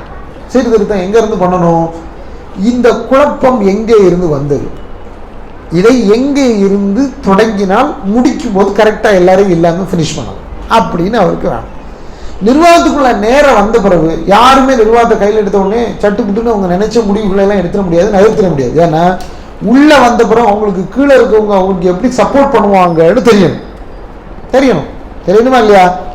இப்போ உஸ்மான் பின் அஃபான் ரலியல்லாஹு அவங்களுக்கு எதிராக வைக்கப்பட்ட குற்றச்சாட்டுகள்ல ஒண்ணு, அவங்களுடைய முற்றுகையிடலுக்கு காரணமாக இருந்ததாக எதிரிகள் அந்த ஹவாரிஜிகள் சொன்ன மிக முக்கியமான குற்றச்சாட்டுகளை ஒண்ணு, அவர் உமையா வழி ஆளு, உமையாக்களை எல்லாம் கொண்டு உள்ள வச்சுட்டாருன்னு சொன்னது. ஆனா அலிவன் யாரு கிடையாது, உமவி கிடையாது. இவன் ஆட்சி அதிகாரத்துல நிர்வாகம் யாருமே நடத்திக்கிட்டு இருக்கிறது யாரு, இந்த ஆட்கள். இப்ப இவருக்கு பயங்கரமான நெருக்கடி. எங்க இருந்து சீர்திருத்தத்தை துவங்குறது? ஏன்னா சீர்திருத்தம் செய்யணும்னு களத்துல இறங்கினா யார் அவருக்கு கீழே பிராந்திய ஆளுநர்களாகவும் அவர்களுக்கு உதவியாளர்களாகவும் இருக்கிறார்களோ அவர்களை கொண்டுதான் என்ன செய்ய முடியும், சீர்திருத்தத்தை செய்ய முடியும். ஆனா செய்ய முடியாத ஒரு நெருக்கடியில யார் யார் எப்படின்னு தெரிஞ்சுக்க முடியாத சூழல்ல அவர் ஒரு முடிவுக்கு வர்றாரு. அவருடைய முடிவு என்ன தெரியுமா? இப்ப எவன்லாம் எல்லா பிரதேசத்துக்கு ஆளுநர் இருக்கானோ அவங்க அவ்வளவு டிஸ்மிஸ் பண்ணு, வேற ஆளை அனுப்பு அப்படின்னு சொல்லிட்டு அவர் ஒரு முடிவுக்கு வர்றாரு. இப்னு அப்பாஸ் சொல்றாங்க, முகீரத் பின் ஷுஅபா அப்படின்னு ஒரு நபித்தோழர், 2 பேரும் கொஞ்சம் விவரமான ஆட்கள், மார்க்கத்திலையும் சரி அரசியல்லையும் சரி. 2 பேருமே அட்வைஸ் பண்றாங்க, நீங்க எடுக்கக்கூடிய முடிவு சரியான முடிவு இல்லை, இருக்கிற அத்தனை கவர்னரை நீங்க உடனே எடுத்தீங்க அப்படின்னா புதுசா அந்த இடத்துக்கு நாம நியமிக்கக்கூடிய ஆளுநர்கள் போய் அந்த இடத்தை எல்லாத்தையும் படிச்சு அவங்க மறுபடியும் அந்த இடத்துடைய நிர்வாகத்தை ரன் பண்றதா இருந்தா சிக்கல் ஒண்ணு. 2வது இது வரைக்கும் அதிகாரத்தில் இருந்தவங்களை நீங்கள் ஒத்த வாரத்தில் எல்லாரையும் வெளியே போகணும்னு சொன்னால் சட்டுன்னு விலகிடுவாங்க அப்படின்னு நீங்கள் ஒரு தப்பு கணக்கு போடாதீங்க அப்படின்னு சொல்கிறது சரியான அட்வைஸ், சரியான ஆலோசனை. ஆனால் அலி இப்னு அபீ தாலிப் ரலியல்லாஹு உங்களுக்கு இதை தவிர இன்னொரு தீர்வு இருக்கிறதாக தோணலை. அவருக்கு தெரியுது. ஏன்னா இவங்களை வச்சுக்கிட்டு எப்படி களை எடுக்க முடியும், ஏன்னா இவங்களுக்கு தெரியாமையா கலகக்காரர்கள் அங்கிருந்து புறப்பட்டு மதீனாவுக்கு வந்து மதீனாவின் ஆட்சி தலைவராக இருந்த இந்த ஒட்டுமொத்த இஸ்லாமிய சாம்ராஜ்யத்தை கட்டி ஆளக்கூடிய ஹலீஃபாவை அரெஸ்ட் பண்ணாங்க. அப்ப இவங்களை ஏதாவது ஒரு விதத்தில் என்ன இருக்கணும், தொடர்பு இருக்க வேண்டும் என்று நினைச்சு அவர் என்ன செஞ்சாரு, இந்த ஒட்டுமொத்த ஏரியாவையும் பந்த் பண்றதுக்கு, பிளாக் பண்றதுக்கு என்ன வழி உண்டு அந்த முயற்சி எடுத்தார். எடுத்த உடனே எல்லாரையும் நீ வித்ட்ரா பண்ணினாரு. சில இடங்களுக்கு ஆள் அனுப்புறாரு, ஈஜிப்துக்கு ஆள் அனுப்புறாரு. அங்கே ஒரு கூட்டம் யார் வந்தாரோ அவரை மிரட்டி அனுப்பிட்டாங்க. அதே மாதிரி சிரியாவுக்கு அனுப்புனாரு. சிரியாவில் அப்போ யார் கவர்னரு, முஆவியா இப்னு அபீ சுஃபியான். முஆவியா யாரு, உமையாக்கள் உள்ளவர், சரியா? அப்போ அவங்க எல்லாரும் சேர்ந்து ஒத்துமொத்தமாக ரெண்டு விதமாக பேசினாங்க. ஒன்று, இப்போ அதிகாரத்தில் நாங்கள் இறங்க மாட்டோம் இப்படி ஒரு சாரார். இன்னொரு சாரார் எப்படி விதமாக பேசினாங்க, நேர் வித்தியாசமாக பேசினாங்க. நாங்கள் அதிகாரத்திலிருந்து போகிறது இருக்கட்டும், உங்களை ஹலீஃபான்னு யார் ஏற்றுக்கிட்டா, இன்னும் நாங்கள் பையத்தை பண்ணலேன்னு. இது முஆவியாவுடைய ஸ்டேட்மெண்ட்டில் உள்ளது. ரலியல்லாஹு அன்ஹு யாரு, உங்களை நாங்கள் என்ன ஹலீஃபாவாகவே ஏற்றுக்கலையே, சரிதானே? பெரிய இடத்துல இருக்க ஒருத்தர், இதுக்கு கீழே இருக்கக்கூடிய ஒருத்தர், கீழே இருக்கக்கூடியவர் மேலே இருக்கிறவரை ஏற்றுக்கிட்டா தான் அதிகாரம் இங்கே டிரான்ஸ்ஃபர் ஆகும். மேலேருந்து அதிகாரம் கீழே வரும், கீழே வந்து மக்களுக்கு அதிகாரம் போகும். இடையில இருக்க ஒருத்தர் சொல்றாரு, ஒன்ன நீ எனக்கு அதிகாரின்னு நான் நினைச்சல, ஏத்துக்கவே இல்லை. எப்படி நீ சொன்னதை நான் செய்வேன், முதல்ல ஹலீஃபாவை தேர்ந்தெடுப்போம், அது யாருன்னு பேசிக்கிடுவோம் அப்படின்னு ஒரு குழப்பத்தை உண்டாக்குறாங்க. இதுல சஹாபாக்கள்ல சிலரும் விதிவிலக்காக என்ன செய்யல, நகரல. ஆனா அவங்க எல்லாரும் நல்லவங்க. அவங்கள பத்தி பேசும்போது நம்ம என்ன செய்ய வேண்டியிருக்கோம், ரொம்ப எச்சரிக்கையாக பேச வேண்டியிருக்கும். வரலாறு பேசுறதுல பெரிய சிக்கல் இதுதான். அது குறிப்பாக எந்த வரலாறு பேசுறேன்னா, இந்த நபிஸல்லல்லாஹு சொன்ன ததூரு ரஹல் இஸ்லாமிய 35 35 ஆண்டு காலத்தில் இஸ்லாமியத்திற்கு சுற்றி நிற்கும்னு சொன்னாங்களே, அந்த நாட்களுக்கு பிறகுள்ள வரலாறு பேசுறது ரொம்ப ரிஸ்க். ஏன் தெரியுமா, பாருங்க, இஸ்லாம் நின்றுச்சா, கிழக்கிலும் மேற்கிலும் இஸ்லாம் போயிருச்சுல்ல. உலகத்தில் முஸ்லீம்களோட எண்ணிக்கை எவ்வளோ பெருத்துருச்சு, எல்லா பக்கமும் முஸ்லீம் வந்துட்டாங்க. உலகத்திலே அதிகம் பேர் வைக்கப்பட்டக்கூடிய பேர் என்ன பேர் தாங்கிறான், முஹம்மது தான் சொல்கிறான். அந்த அளவுக்கு யாருடைய புகழ் போயிருச்சு. உன் பேரை உலகமே சொல்ல வைப்பையான அல்ல சொன்ன இருந்துட்டான், உலகம் ஃபுல்லாக சொல்ல வச்சுட்டான். அவ்வளோ தூரம் உலகம் ஃபுல்லாக அவரை கொண்டு போய் சேர்த்துட்டான். ஆனால் இவ்வளோ தூரம் முஸ்லீம்கள் இருந்தாலும் இந்த 35 வருஷத்துல ரசூலுல்லாஹி ஸல்லல்லாஹு அலைஹி வஸல்லம் நிக்கும்னு சொன்னது எது, அதுக்கு பின்னால வந்தது எது, நிக்கும்னு சொன்னது எது, அதுக்கு பின்னால் வந்தது எப்போ, இந்த சமுதாயத்தில் இந்த சமுதாயத்துக்கு உள்ளவர்களே வாளை எடுத்து ஒருத்தருக்கு மேலே வாளை ஓங்குவாங்களோ அந்த வாள் அதற்கு பிறகு வைக்கப்படாது அப்படின்னா, இந்த வாழை என்ன செய்யப்படாது, அதுக்கப்புறம் வைக்கப்படாது அப்படின்னு சொன்னாங்க. இப்போ உமர் கத்தாவை ஒருத்தன் கொலை செஞ்சான். அரவன் யூதன், அவன் பேர் என்ன, அபூ லூலு அல் மஜ்லூஸ், சரியா? அவன் யாருன்னு கேட்காங்க. அவன் மஜூசி தான் தெரியும். அல்ஹம்துலில்லாஹ் முதல்ல அவர் சொன்ன வார்த்தை அல்ஹம்துலில்லாஹ். என்ன கொண்டவன் யாரும் இல்லை, ஒரு முஸ்லீம் இல்லை. இப்போ உஸ்மான் ரஃபான் கொண்டது யாரு, முஸ்லீம். ரசூலுல்லாஹி சொன்னது நடந்துருச்சா? இந்த சமுதாயத்தில் வாழ் நம்மில் ஒருவருக்கு எதிராக ஒருவருக்கு உயர்த்தப்படும் என்றால் அது என்ன செய்யப்படாது, வைக்கப்படாது அப்படின்னு சொன்னாங்க.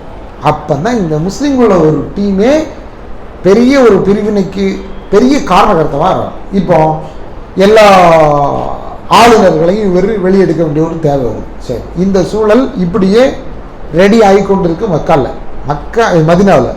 இப்போ வேற சிலருக்கு உடனே அங்கங்கே சிந்தனைகள் பெரிதாக உருவாகுது. என்ன, உஸ்மான் இப்னு அஃபான் என்ற மிகச்சிறந்த ஒரு மனிதரை கொலை செய்து விட்டார்கள். இந்த கொலைக்கு பழி வாங்க வேண்டும்.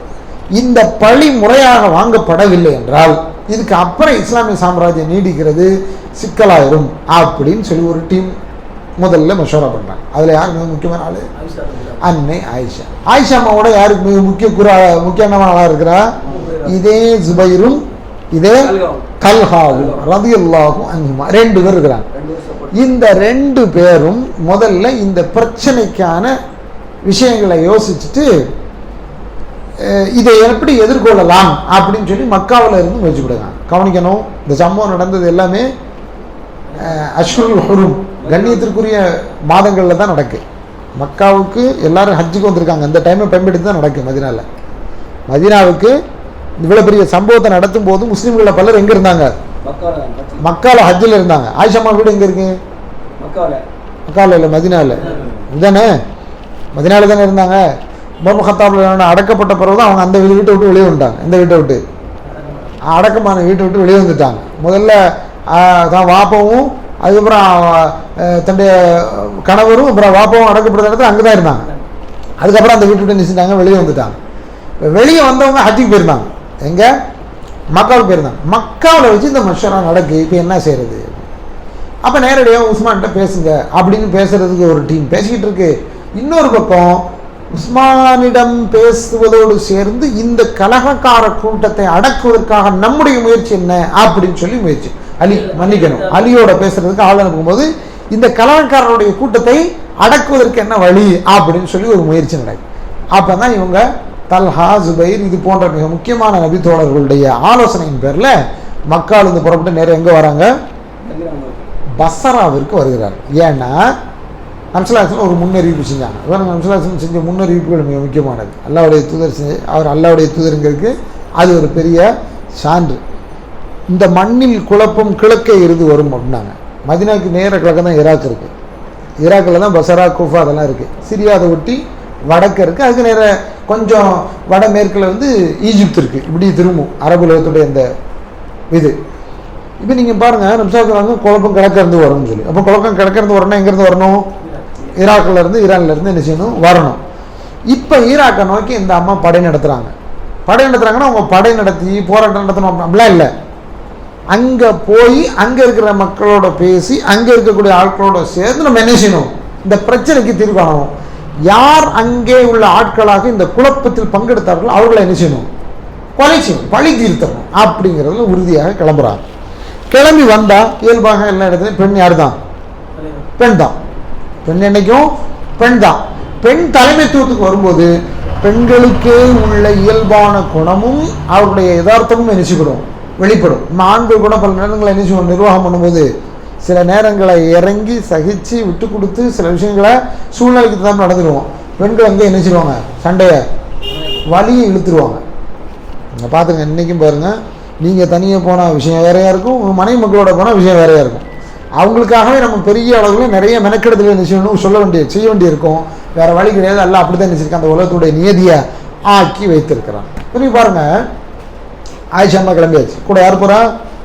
ஜுபைர் போகிறாரு, தல்ஹா போகிறாரு, மிக முக்கியமான ஆட்கள் எல்லாரும் போகிறாங்க. இவங்க அத்தனை பேரும் கூஃபாவை நோக்கி போகிறாங்க. எங்கே நோக்கி போகல? மதீனாவை நோக்கி, கொலையுண்ட பூமியை நோக்கி நகரவில்லை. குழப்பவாதிகள் பதுங்கி இருப்பதாக அறியப்பட்ட இடத்தை நோக்கி என்ன செய்றாங்க? போகிறாங்க. போயிட்டு அங்கே இருக்கக்கூடிய முஸ்லீம்களுடைய ஆதரவோட இந்த பிரச்சனையை எப்படி டீல் பண்ணலான்னு போகிறாங்க. கொஞ்சம் கூட யாருக்கு அவகாசம் கொடுக்கல. பொறுப்பை இப்பொழுது கையில் எடுத்து அலீர் இல்லாதவங்களுக்கு அவகாசம் கொடுக்கல. சரியா? கொடுக்காத சொல்ல இது அத்தனையுமே முஹர்ரமுக்குள்ளே நடத்த நடக்கு. அத்தனையுமே தில்ஹிஜ்ஜா முஹர்ரம் இந்த 2 மாதத்துக்குள்ளே தான் என்ன செய்யுது? சம்பவம் நடக்கும். இப்போ நேரம் இவங்க வர்றாங்க. வரும்பொழுதே அவங்களுக்கு ஒரு முன்னறிவிப்பு முதல்ல காட்டப்படுது. அவங்க எல்லாம் கிளம்பி வரும்பொழுதே ஹவ்வப் அப்படின்னு ஒரு இடத்துல இறங்குறாங்க. தன்னுடைய சுய தேவைக்காக எல்லோரும் இறங்குறாங்க. ஹவ்வப் அப்படிங்கிற இடத்த அடைஞ்ச உடனே அந்த ஏரியாவில் இருக்கக்கூடிய நாய்கள் எல்லாம் மொத்தமாக இந்த அம்மா இருக்கிற அம்பாரியை பார்த்து நின்று குலைக்குது. எந்த அம்மா? ஆயிஷா அம்மா. அம்மாவாகவே அந்த உம்மத்தில் எல்லோரும் நடத்தினாங்க. அவங்க என்னுடைய தாயினே நடத்தினாங்க. வயசு குறைஞ்சவங்க ரசூலுல்லாஹி ஸல்லல்லாஹு அலைஹி அவங்கள விட்டுட்டு போகும்போது அவங்களுக்கு வயசு 19 to 20 தான். சரியா? அவ்வளவு கம்மியான வயசு. அப்படி நீங்கள் பார்த்தீங்கன்னா அலிலானு வயசு என்ன கூட, அலிலானு கூட, மற்ற எல்லாருக்குமே கூட, அவங்களோட வயசு எல்லாமே கூட. அவ்வளவு வயசில் இருக்கக்கூடிய அந்த நபி தோழர்கள் எல்லாருமே கூட எல்லாரும் யாரை எப்படி பார்த்தாங்க? தாய். ஏன்னா எல்லாம் உம்மஹாத்துல் மூமினீன், மூமின்களின் தாய்னு சொல்லிட்டாங்க. இந்த பாதுகாப்போடு தான் அவங்க போகிறாங்க. அவங்களுடைய ஹவுதஜுக்குள்ளே இருக்காங்க. ஹவுதஜ்னா அம்பாரி, ஒட்டகத்துக்கு மேலே வைப்பாங்கல்ல, பெண்கள் மறைந்து இருக்கிற மாதிரியான எல்லா அம்சங்களோட அதுக்குள்ளே இருக்காங்க. ஹவ்வப் அப்படிங்கிற இடத்துல வந்த உடனே நாய் பார்த்து யாரை பார்த்து குலைக்குது? வேற யாரையும் பார்த்து கொலைக்கல. யாரை பார்த்து கொலைக்கு? ஆயிஷா அம்மா இருக்கிற கொட்டையை பார்த்து கொலைக்கு. இறங்கிட்டு இந்த இடம் எந்த இடம்னு கேட்காங்க. இந்த இடம் தான் ஹவ்வப் அப்படின்னு சொல்கிறாங்க சஹாபாக்கள். ஹவ்வப் அப்படின்னு சொல்கிறாங்க. ஹவ்வபா ஹவ்வப் சொன்னோடனே அவங்களுக்கு டக்குன்னு ஒரு ஞாபகம் வருது. என்ன? நபி ஸல்லல்லாஹு அலைஹி வஸல்லம் உயிரோடு இருக்கும்போது சொல்லியிருந்தாங்க, யா லைத ஷஅரி ஐயத்து குன்னல்லதி தம்பவுஹல் கிலாபுல் ஹவ்வப். சொன்ன வார்த்தை என்ன? ஐயோ எனக்கு தெரிஞ்சிருக்கணுமே, என் மனைவிமார்களில் உங்களில் யாரோ ஒருத்தி செய்யும் பயணத்தின் போது ஹவ்வப் என்ற இடத்தின் நாய்கள் அவளை பார்த்து குலைக்கும். அந்த மனைவியின் பயணம் நல்ல பயணம் இல்லைன்னு சொல்லிதான். இந்த பயணம் என்ன பயணம் இல்லை, நல்ல பயணம்னே இந்த அம்மாவுக்கு டக்குன்னு சுட்டு ஏறிச்சு. உலகத்தில் மிகச்சிறந்த ஒரு அறிவாளி யாரு? ஆயிஷாம்மா. பெண் என்று மட்டுப்படுத்தி பேசக்கூடிய ஆள்லாம் கிடையாது. ஆயிஷாம்மா ரொம்ப ஷார்ப், பயங்கர ஷார்ப். அது மட்டும் இல்லை, ஹதீஸ்களில் எண்ணற்ற ஹதீஸ்கள் எங்கே கொண்டு வந்தவங்க. சரியா? எங்கே கொண்டு வந்தவங்க? ஒட்டுமொத்த உம்மத்துக்கும் கடத்தி கொண்டு வந்தவங்க. அவ்வளோ பெரிய ஆளுக்கு இந்த ஹதீஸ் டக்குன்னு ஞாபகத்துக்கு வந்தனே, நான் மேற்கொள்ளும் பயணத்தை தான் அல்லாஹ்வுடைய தூதர் மோசமான பயணம் சொன்னாங்க. திரும்பட்டான். முடிவெடுக்கிறதுல இப்படி தான் முடிவெடுவாங்க பெண்கள். கிளம்புனா உடனே கிளம்புனா, திரும்பினா உடனே திரும்பு அப்படி சொல்கிற ஆட்கள் தானே பெண்கள். திரும்புங்கன்ட்டாங்க. திரும்புங்கன்னு சொன்னால் இவ்வளோ ரிஸ்க் எடுத்து இவங்களெல்லாம் கூட்டு வந்த ஆட்கள், கூட இருக்க ஆட்களுக்கெல்லாம் எப்படி இருக்கும்? இது என்னடா இது பெரிய ஒம்பா போச்சு, இதை எப்படி சமாளிக்கிறது அப்படின்னு சொல்லி ஜுபைர் சொல்கிறாரு, இது ஹவ்வப்னு உங்கள்கிட்ட தப்பாக சொல்லிட்டாங்க அப்படி. இது ஹவ்வான்னு உங்களுக்கு தப்பாக சொல்லிட்டாங்க, முடிஞ்சு போச்சு. அப்போ மாற்றிடலாம், அப்போ மாற்றிடலாம். வரலாறு இது பதிஞ்சு வச்சிருக்கு. எல்லாம் லேசாக்கணும். சில நேரங்களில் சில இடங்களில் நமக்கு அல்லாஹ் ரப்பல் ஆலமீன் சில சமிக்கைகளை தருவான். இது முன் அறிவிப்பில் உள்ளது. இது முன் அறிவிப்பில் உள்ளது. அல்லாஹ்வுடைய தூதர் ஸல்லல்லாஹு அலைஹி வஸல்லம் முன் அறிவிப்பு என்ன செய்யாது, ஒரு காலும் பொய்யா. அந்த அம்மாவுக்கு உஷார் வந்தது, திரும்பிடுவோம்னு நினைச்சாங்க. ஆனால் அன்னைக்கு அவங்க எல்லாரும் சேர்ந்து ஒட்டு மொத்தமாக நல்ல எண்ணத்தில் தான் புறப்பட்டாங்க. அந்த எண்ணம் ஈடேறணும் அப்படின்னு சொல்லி ஜுபைர், தல்ஹா எல்லாருடைய ஒத்துழைப்பில் அங்கேருந்து கிளம்பி எங்கே வந்துட்டாங்க? பஸ்ராவிற்கு வந்து விட்டாங்க. பஸ்ராவில் இப்போ 2 அணி இருக்கு. 2 அணி. எந்த அணி? கொன்ன ஒரு குரூப்பு உள்ள பதிஞ்சிருக்கு. கொன்னதுக்கு பழிக்கணும்னு மக்கால இருந்து வந்த ஒரு டீம் வருது. இந்த டீமை ஒத்து இருந்து ஒரு டீம் உள்ள இருக்கு. யாரு? உண்மையில அதை செய்யணும், சரிதான், கலீஃபாவுடைய கையில் அதிகாரம் வந்துருச்சு, இனி அவங்க அதை செய்ய வேண்டியதுதானே அப்படின்னு. அப்போ மதீனாவில் அலிரல் அவங்களுக்கு சிலர் ஆலோசனை சொல்கிறாங்க, நீங்கள் இதை செஞ்சு தான் ஆகணும், வேறு வழி இல்லை, பிற்படுத்தாதீங்க, அவங்களுக்கு எதிராக நீங்கள் போரை தொடுக்கிறதுக்கு தயாராகுங்க, அவங்கள விட்டுறக்கூடாது, யாராக இருந்தாலும் சரி அவங்கள பிடிச்சி கொண்டுறணும்.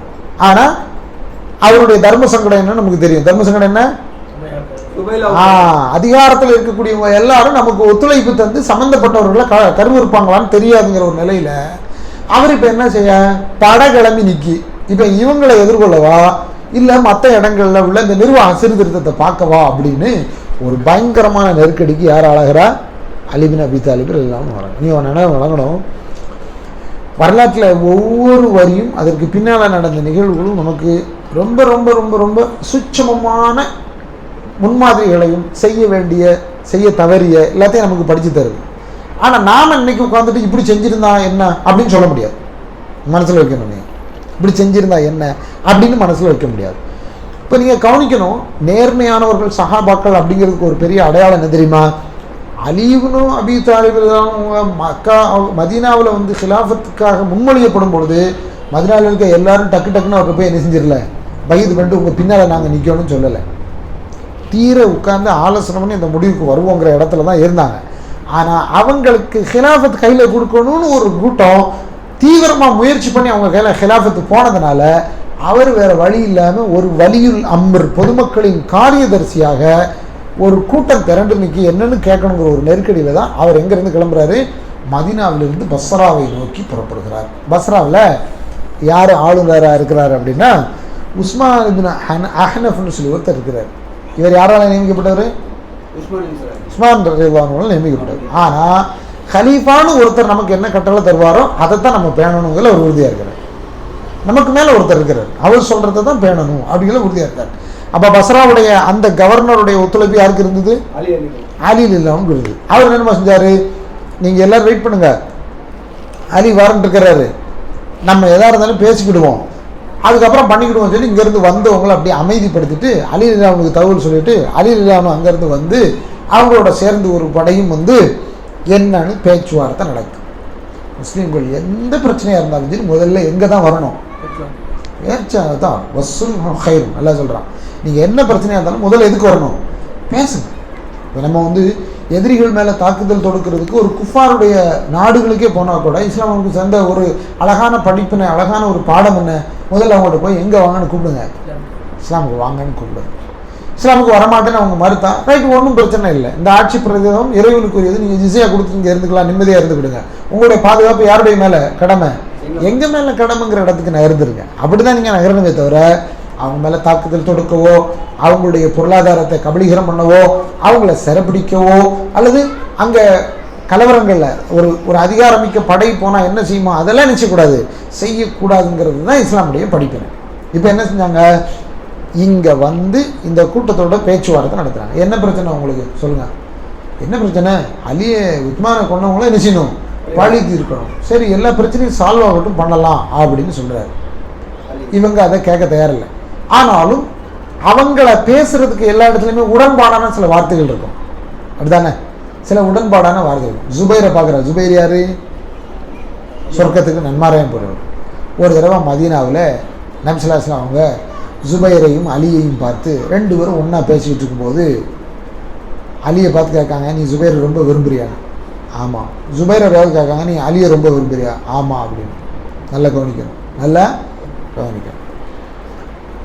இது அல்லாஹ்வுடைய தூதருடைய முன்னறிவிப்பு. ஆமாம் விரும்புகிறேன் அப்படின்னு சொல்கிறார். அப்படியா? ஒரு நாள் வரும் நீ அவரை எதிர்த்து நிற்ப, அவருக்கு எதிராக சண்டை போடுவ அப்படின்னு சொன்னாங்க. ஜுபைரை பார்த்து சொல்கிறாங்க, ஒரு நாள் வரும் அப்போ நீ எவரை நேசிக்கிறேன்னு சொல்கிறியோ அந்த அலியை எதிர்த்து நிற்ப, அவருக்கு எதிராக சண்டை போடுவாய் அப்படின்னு சொன்னார். யார் சொன்னது? அல்லாஹ்வுடைய தூதர் ஸல்லல்லாஹு அலைஹி வஸல்லம். இந்த வார்த்தை பசுமையாக பதிஞ்சு சிந்தனையில் இருக்குது அலிரலியல்லாஹு. அலிரலியல்லாஹு ஜுபைரை பார்த்து, ஜுபைரே ஞாபகம் இருக்கா, மதீனாவில் இந்த இடத்துல நம்ம ரெண்டு பேரும் நிற்கும்போது உங்களை பார்த்து அல்லாஹ்வுடைய தூதர் கேட்டாங்க என்ன விரும்புறியான்னு. ஆமான்னு சொன்னீங்க. எனக்கு எதிராக ஒரு நாள் சண்டை போட வருவீங்கன்னு சொன்னாங்க, ஞாபகம் இருக்கா? ஆமாம். இப்போ அல்லாஹ்வுடைய தூதர் சொன்னது உங்களுக்கு ஞாபகம் இல்லையா? சண்டைக்கா நீங்கள் வரப்போறீங்க, விருப்பத்துக்குரியவர்கள்னு சொன்ன உடனே ஜுபைர் டக்குன்னு பின் வாங்கிட்டார். ஜுபைர் ஒரு பெரிய கை முதல்ல என்ன செய்யுது?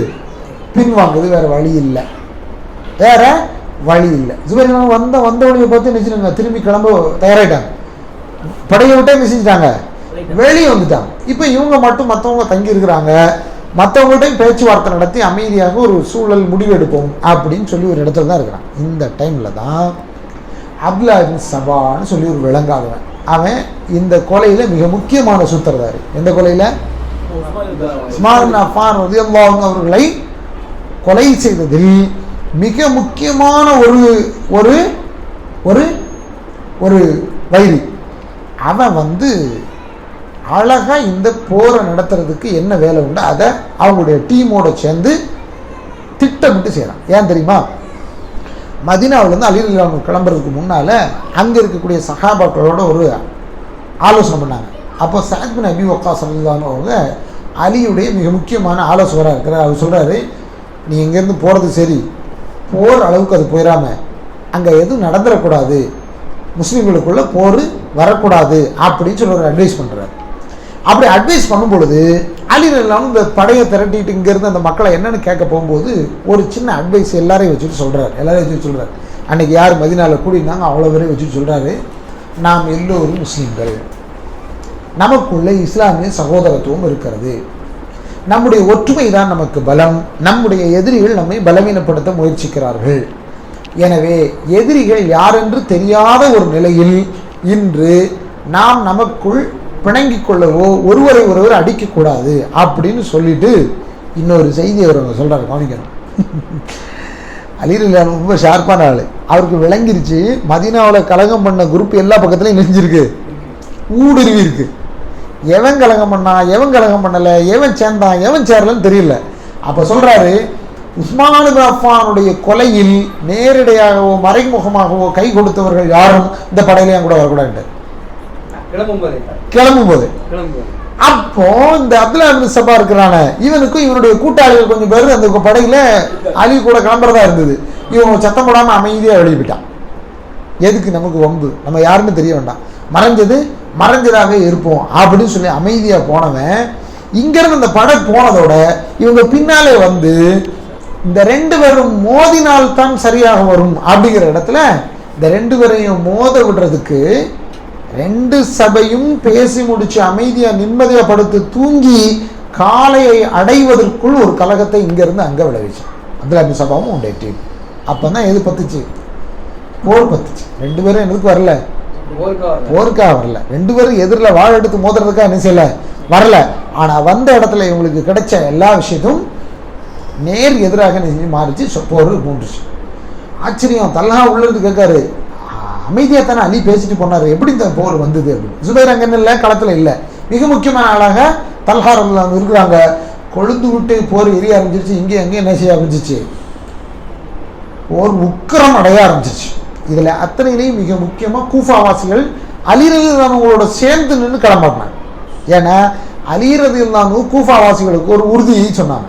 என்ன சொன்னாங்கன்னா, நான் இங்கேருந்து பஸ்ராவுக்கு எதிராக, பஸ்ராவில் இருக்கக்கூடிய கலகக்காரர்களுக்கு எதிராக வரேன், எனக்கு படை நடத்தி உதவி செய்வதற்கு நீங்கள் எல்லாரும் எனக்கு உதவிக்கு வரணும்னு கூப்பிட்டுருந்தாங்க. யாரை? கூஃபாவாசிகளை கூப்பிட்டுருந்தாங்க. அங்கே கூஃபாவாசிகளுக்கு அவங்க கொடுத்த ஒரு பெரிய ஒரு வாக்குறுதி என்னன்னா, மதீனாவுடைய தலைநகரை கூஃபாவுக்கு மாற்றிடுவேனா, அதனால எனக்கு உதவித்தாங்க அப்படின்னு சொன்னாங்க. கவனிக்கிற வரலாறுல உண்மையிலே பெரியவங்க, மகத்தானவங்க, கண்ணியமானவங்க. ஆனால் அந்த கண்ணியமானவர்கள் மேலே களங்கம் கற்பிக்கப்படக்கூடிய இடங்களை நீங்கள் பார்க்கணும். அவங்க கூஃபாவாசிகளுடைய உதவியோட களத்தில் நேர இறங்கி சண்டை பண்ணவா வேண்டாமாங்கிற இடத்துல தேவைப்பட்டால் உதவி சண்டைங்கிற இடத்துக்கு சண்டை திடீரென்று ஸ்டார்ட் ஆயிடுச்சு. எங்கே ஸ்டார்ட் ஆகுது? எங்கே ஸ்டார்ட் ஆகுது? பஸ்ராவில் யாருக்கு எதிராக ஸ்டார்ட் ஆகுது? உங்க கவனம் மாறிடுச்சு.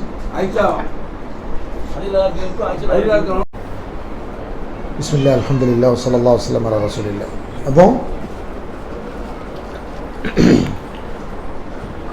எதிரிகளில் உஸ்மான் பின் அஃபான் ரலியல்லாஹு அவர்களை கொலை செய்த ஒரு கூட்டம் பஸ்ராவில் போய் மக்களோட மக்களாக ஊடுருவிட்டாங்க.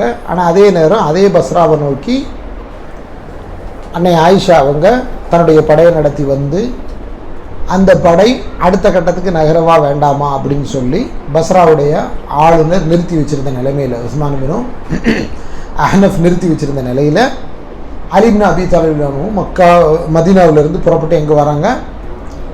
இதை நோக்கி வர்றாங்க, பஸ்ராவை நோக்கி வர்றாங்க. இப்போ பேச்சுவார்த்தை நடக்கு. அந்த பேச்சுவார்த்தையில் அடுத்த கட்டம் நகர வேண்டாம் அப்படிங்கிற சூழலில் அங்கே போர் தவிர்க்கப்படுகிறது.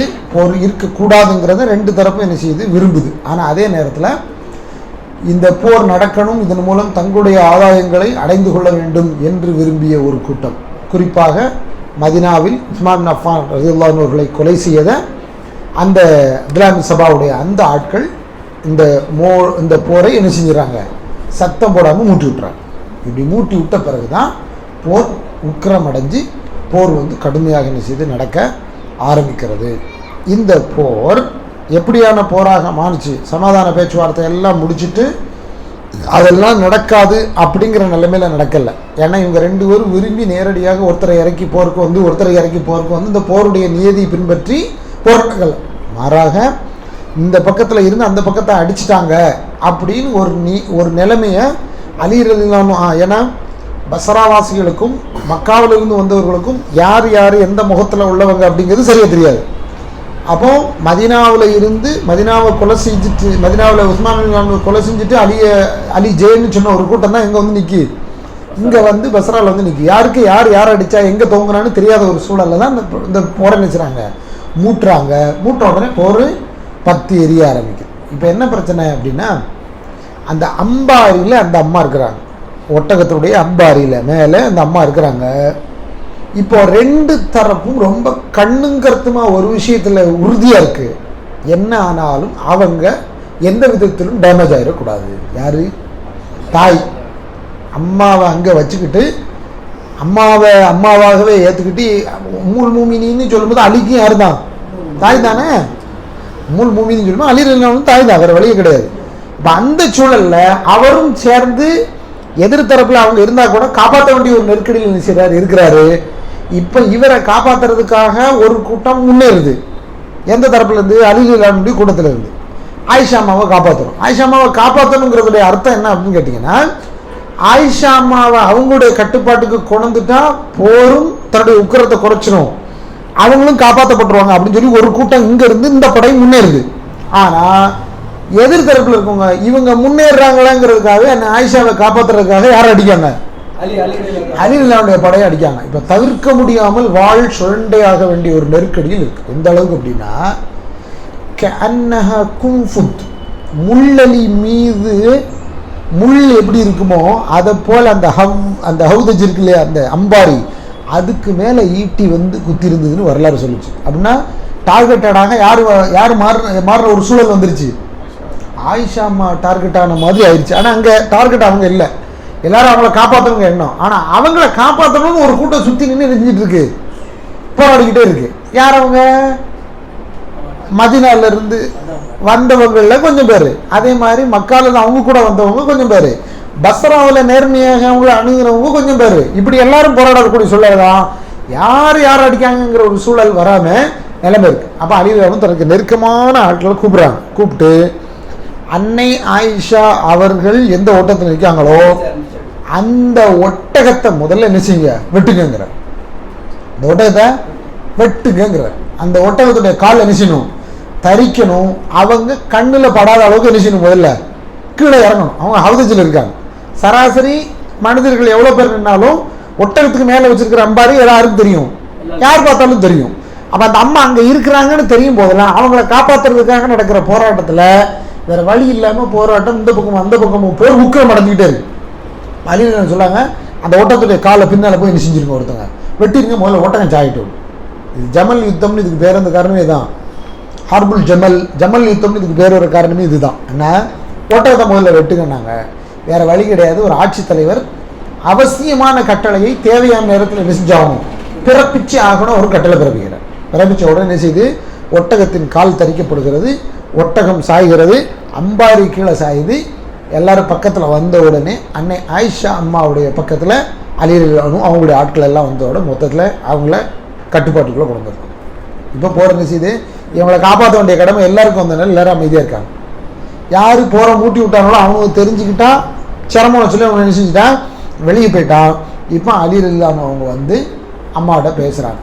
இயல்பாக ஏற்கனவே அவங்களுக்குள்ள சின்ன அளவில் சின்ன சச்சரவுகள் உண்டு. மனுஷங்கிறதுக்கு மனக்கசப்புகள்லாம் இருக்குத்தானே செய்யும்.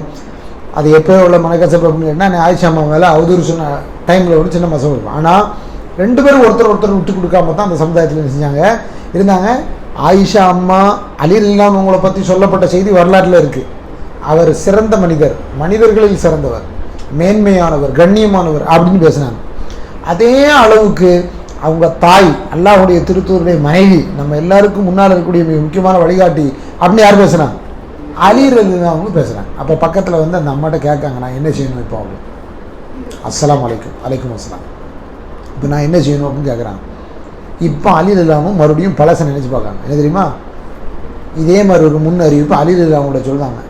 அலிக்கும் ஆயிஷாவுக்கும் உனக்கு என்னப்பா பிரச்சனை, ஒரு நாள் வரும் ஆயிஷாவும் நீயும் என்ன செய்வீங்க, மோதிக்கிடுவீங்கன்னா அப்படி சொல்லிட்டு ரசூலுல்லாஹி ஸல்லல்லாஹு அலைஹி வஸல்லம் அலிக்கு சொல்கிறாங்க, அலியே அந்த நாளில் ஆயிஷாவை பத்திரமாக அனுப்ப வேண்டிய இடத்திற்கு நீ அனுப்பி வைக்க வேண்டும் அப்படின்னு ஒரு வார்த்தை சொல்லியிருந்தாங்க. இந்த வார்த்தையை அவர் நினச்சி பார்த்துட்டு இப்போ நான் உங்களை எங்கே அனுப்பணும்னு சொல்கிறீங்க அப்படின்னு கேட்குறேன். என்ன இடத்துக்கு அனுப்பிடுங்க அப்படின்னு சொன்ன பிறகு அவங்களுக்கான ஆட்களை எல்லாம் போட்டு முறையாக அன்னை ஆயிஷாவை என்ன செய்கிறாங்க, அனுப்பி வைக்கிறாங்க அலி ரலியல்லாஹு. இது எப்படி முடியுதுன்னா, ஜமல் யுத்தம் முடிவுக்கு வருது. முடிவுக்கு வந்த உடனே அவருக்கு இப்போ பெரிய பிரச்சனை, மறுபடியும் பழைய பிரச்சனை. மதீனாவில் அவர் முதல்ல ஆலோசனை பண்ணார். அந்த பிரச்சனை என்ன பிரச்சனை இல்லை, அப்பொழுது அதற்காக ஆதரவு கிடைக்காத கவர்னர்களின் நிலை என்ன செய்வது என்பது. கவர்னரை மாற்றணும்னு சொன்னாரா இல்லையா? அப்போ இந்த கவர்னர்களில் மிக முக்கியமான ஆள் யாருன்னா முஆவியா. அதுக்கு அடுத்து தான் அடுத்த சப்ஜெக்ட் வரும். இப்போ ஜமல் யுத்தம் ஒன்றுன்னா அதே மாதிரி இதுக்கு அடுத்து மிக முக்கியமான ஒரு யுத்தம் எதுங்க, சிஃபின் யுத்தம். நான் இதையும் பெருசாக பேசினேன்னா இது மட்டும்தான் நமக்கு இன்னொரு தலைப்பு ஒன்று இருக்குது. அதனால் இதிலே தொட்டுட்டு போயிடுறேன், போதும் நமக்கு அந்த அளவுக்கு. என்ன, சிஃபின் யுத்தமும் முஸ்லீம்களுக்கு மத்தியில் நடைபெற்றதான். முஸ்லீம்களுக்கு மத்தியில் நடைபெற்றதான். ஆனால் இதில் மாபெரும் வீரராக எதிரில் இருந்தது யார்? உமையாக்களுடைய கதாநாயகன் நபிஸல்லல்லாஹு அலைஹி வஸல்லம் அவங்கள மிக முக்கியமான ஆளாக பக்கத்தில் இருந்த ஒரு ஆள் யார்? முஆவியா. அலி ரலியல்லாஹு அடுத்து எப்படி அலி ரலியல்லாஹு காத்திபில் வகி எழுத்துறோ அதே அளவுக்கு பக்கத்தில் இருந்து வகி எழுத்துறா இருந்த ஒரு ஆள் யார்? முஆவியா. முஆவியா அவங்க சிரியாவுடைய கவர்னராக நியமிக்கப்பட்டது யாருடைய காலத்தில்? உமர் இப்னு கத்தாபினுடைய காலத்தில். அதுக்கு அப்புறம் உஸ்மான் பின் அஃபானுடைய காலத்தில் முழுக்க இருக்கிறாரு. அவருக்கு நல்ல நிர்வாகம் அங்குள்ள பழக்கமும் எல்லாம் நல்லா வந்த பிறகு எந்த அளவுக்குன்னா அலி ரலியல்லாஹு அன்ஹு மதீனாவில் இருக்கும்போது செய்ய முடியாததை நான் சிரியாவில் இருந்து செய்கிறேன்னு முதல்ல சொன்னார். அவர் யாரை காப்பாற்ற? உஸ்மான் ரலியல்லாஹு அன்ஹு உங்களை காப்பாற்ற. ஆனால் மதீனாவுடைய நிலைமை அப்படி இல்லை அப்படின்னு சொல்லி எல்லாரும் சொன்னதுனால அங்கேருந்து படை கிளம்பலை. எங்கேருந்து வரல? இது ஒரு போராக வந்துடக்கூடாது. அதுக்கு இன்னொரு காரணம் உஸ்மான் பின் அஃபான் தான் ரலியல்லாஹு அன்ஹு. அவங்க என்ன சொன்னாங்க? என்ன எனக்கானாலும் சரி நீங்கள் எல்லோரும் வெளியேறுங்கன்னா அது ஒரு பெரிய விஷயம். அவர் என்ன எதிர்பார்த்தார் அப்படின்னா, நான் ஹலீஃபாவாக இருக்கும்போது என் பொருட்டு என்ன சிந்தப்படக்கூடாது, மதீனாவில் ரத்தம் சிந்தப்படக்கூடாது, முஸ்லீம்களுக்குள்ள ரத்தம் சிந்த உஸ்மான் காரணமாக இருந்தாங்கிறது இருக்கக்கூடாதுங்கிறதுல உறுதியாக இருந்தார். ஏன் உயிர் போனாலும் பிரச்சனை.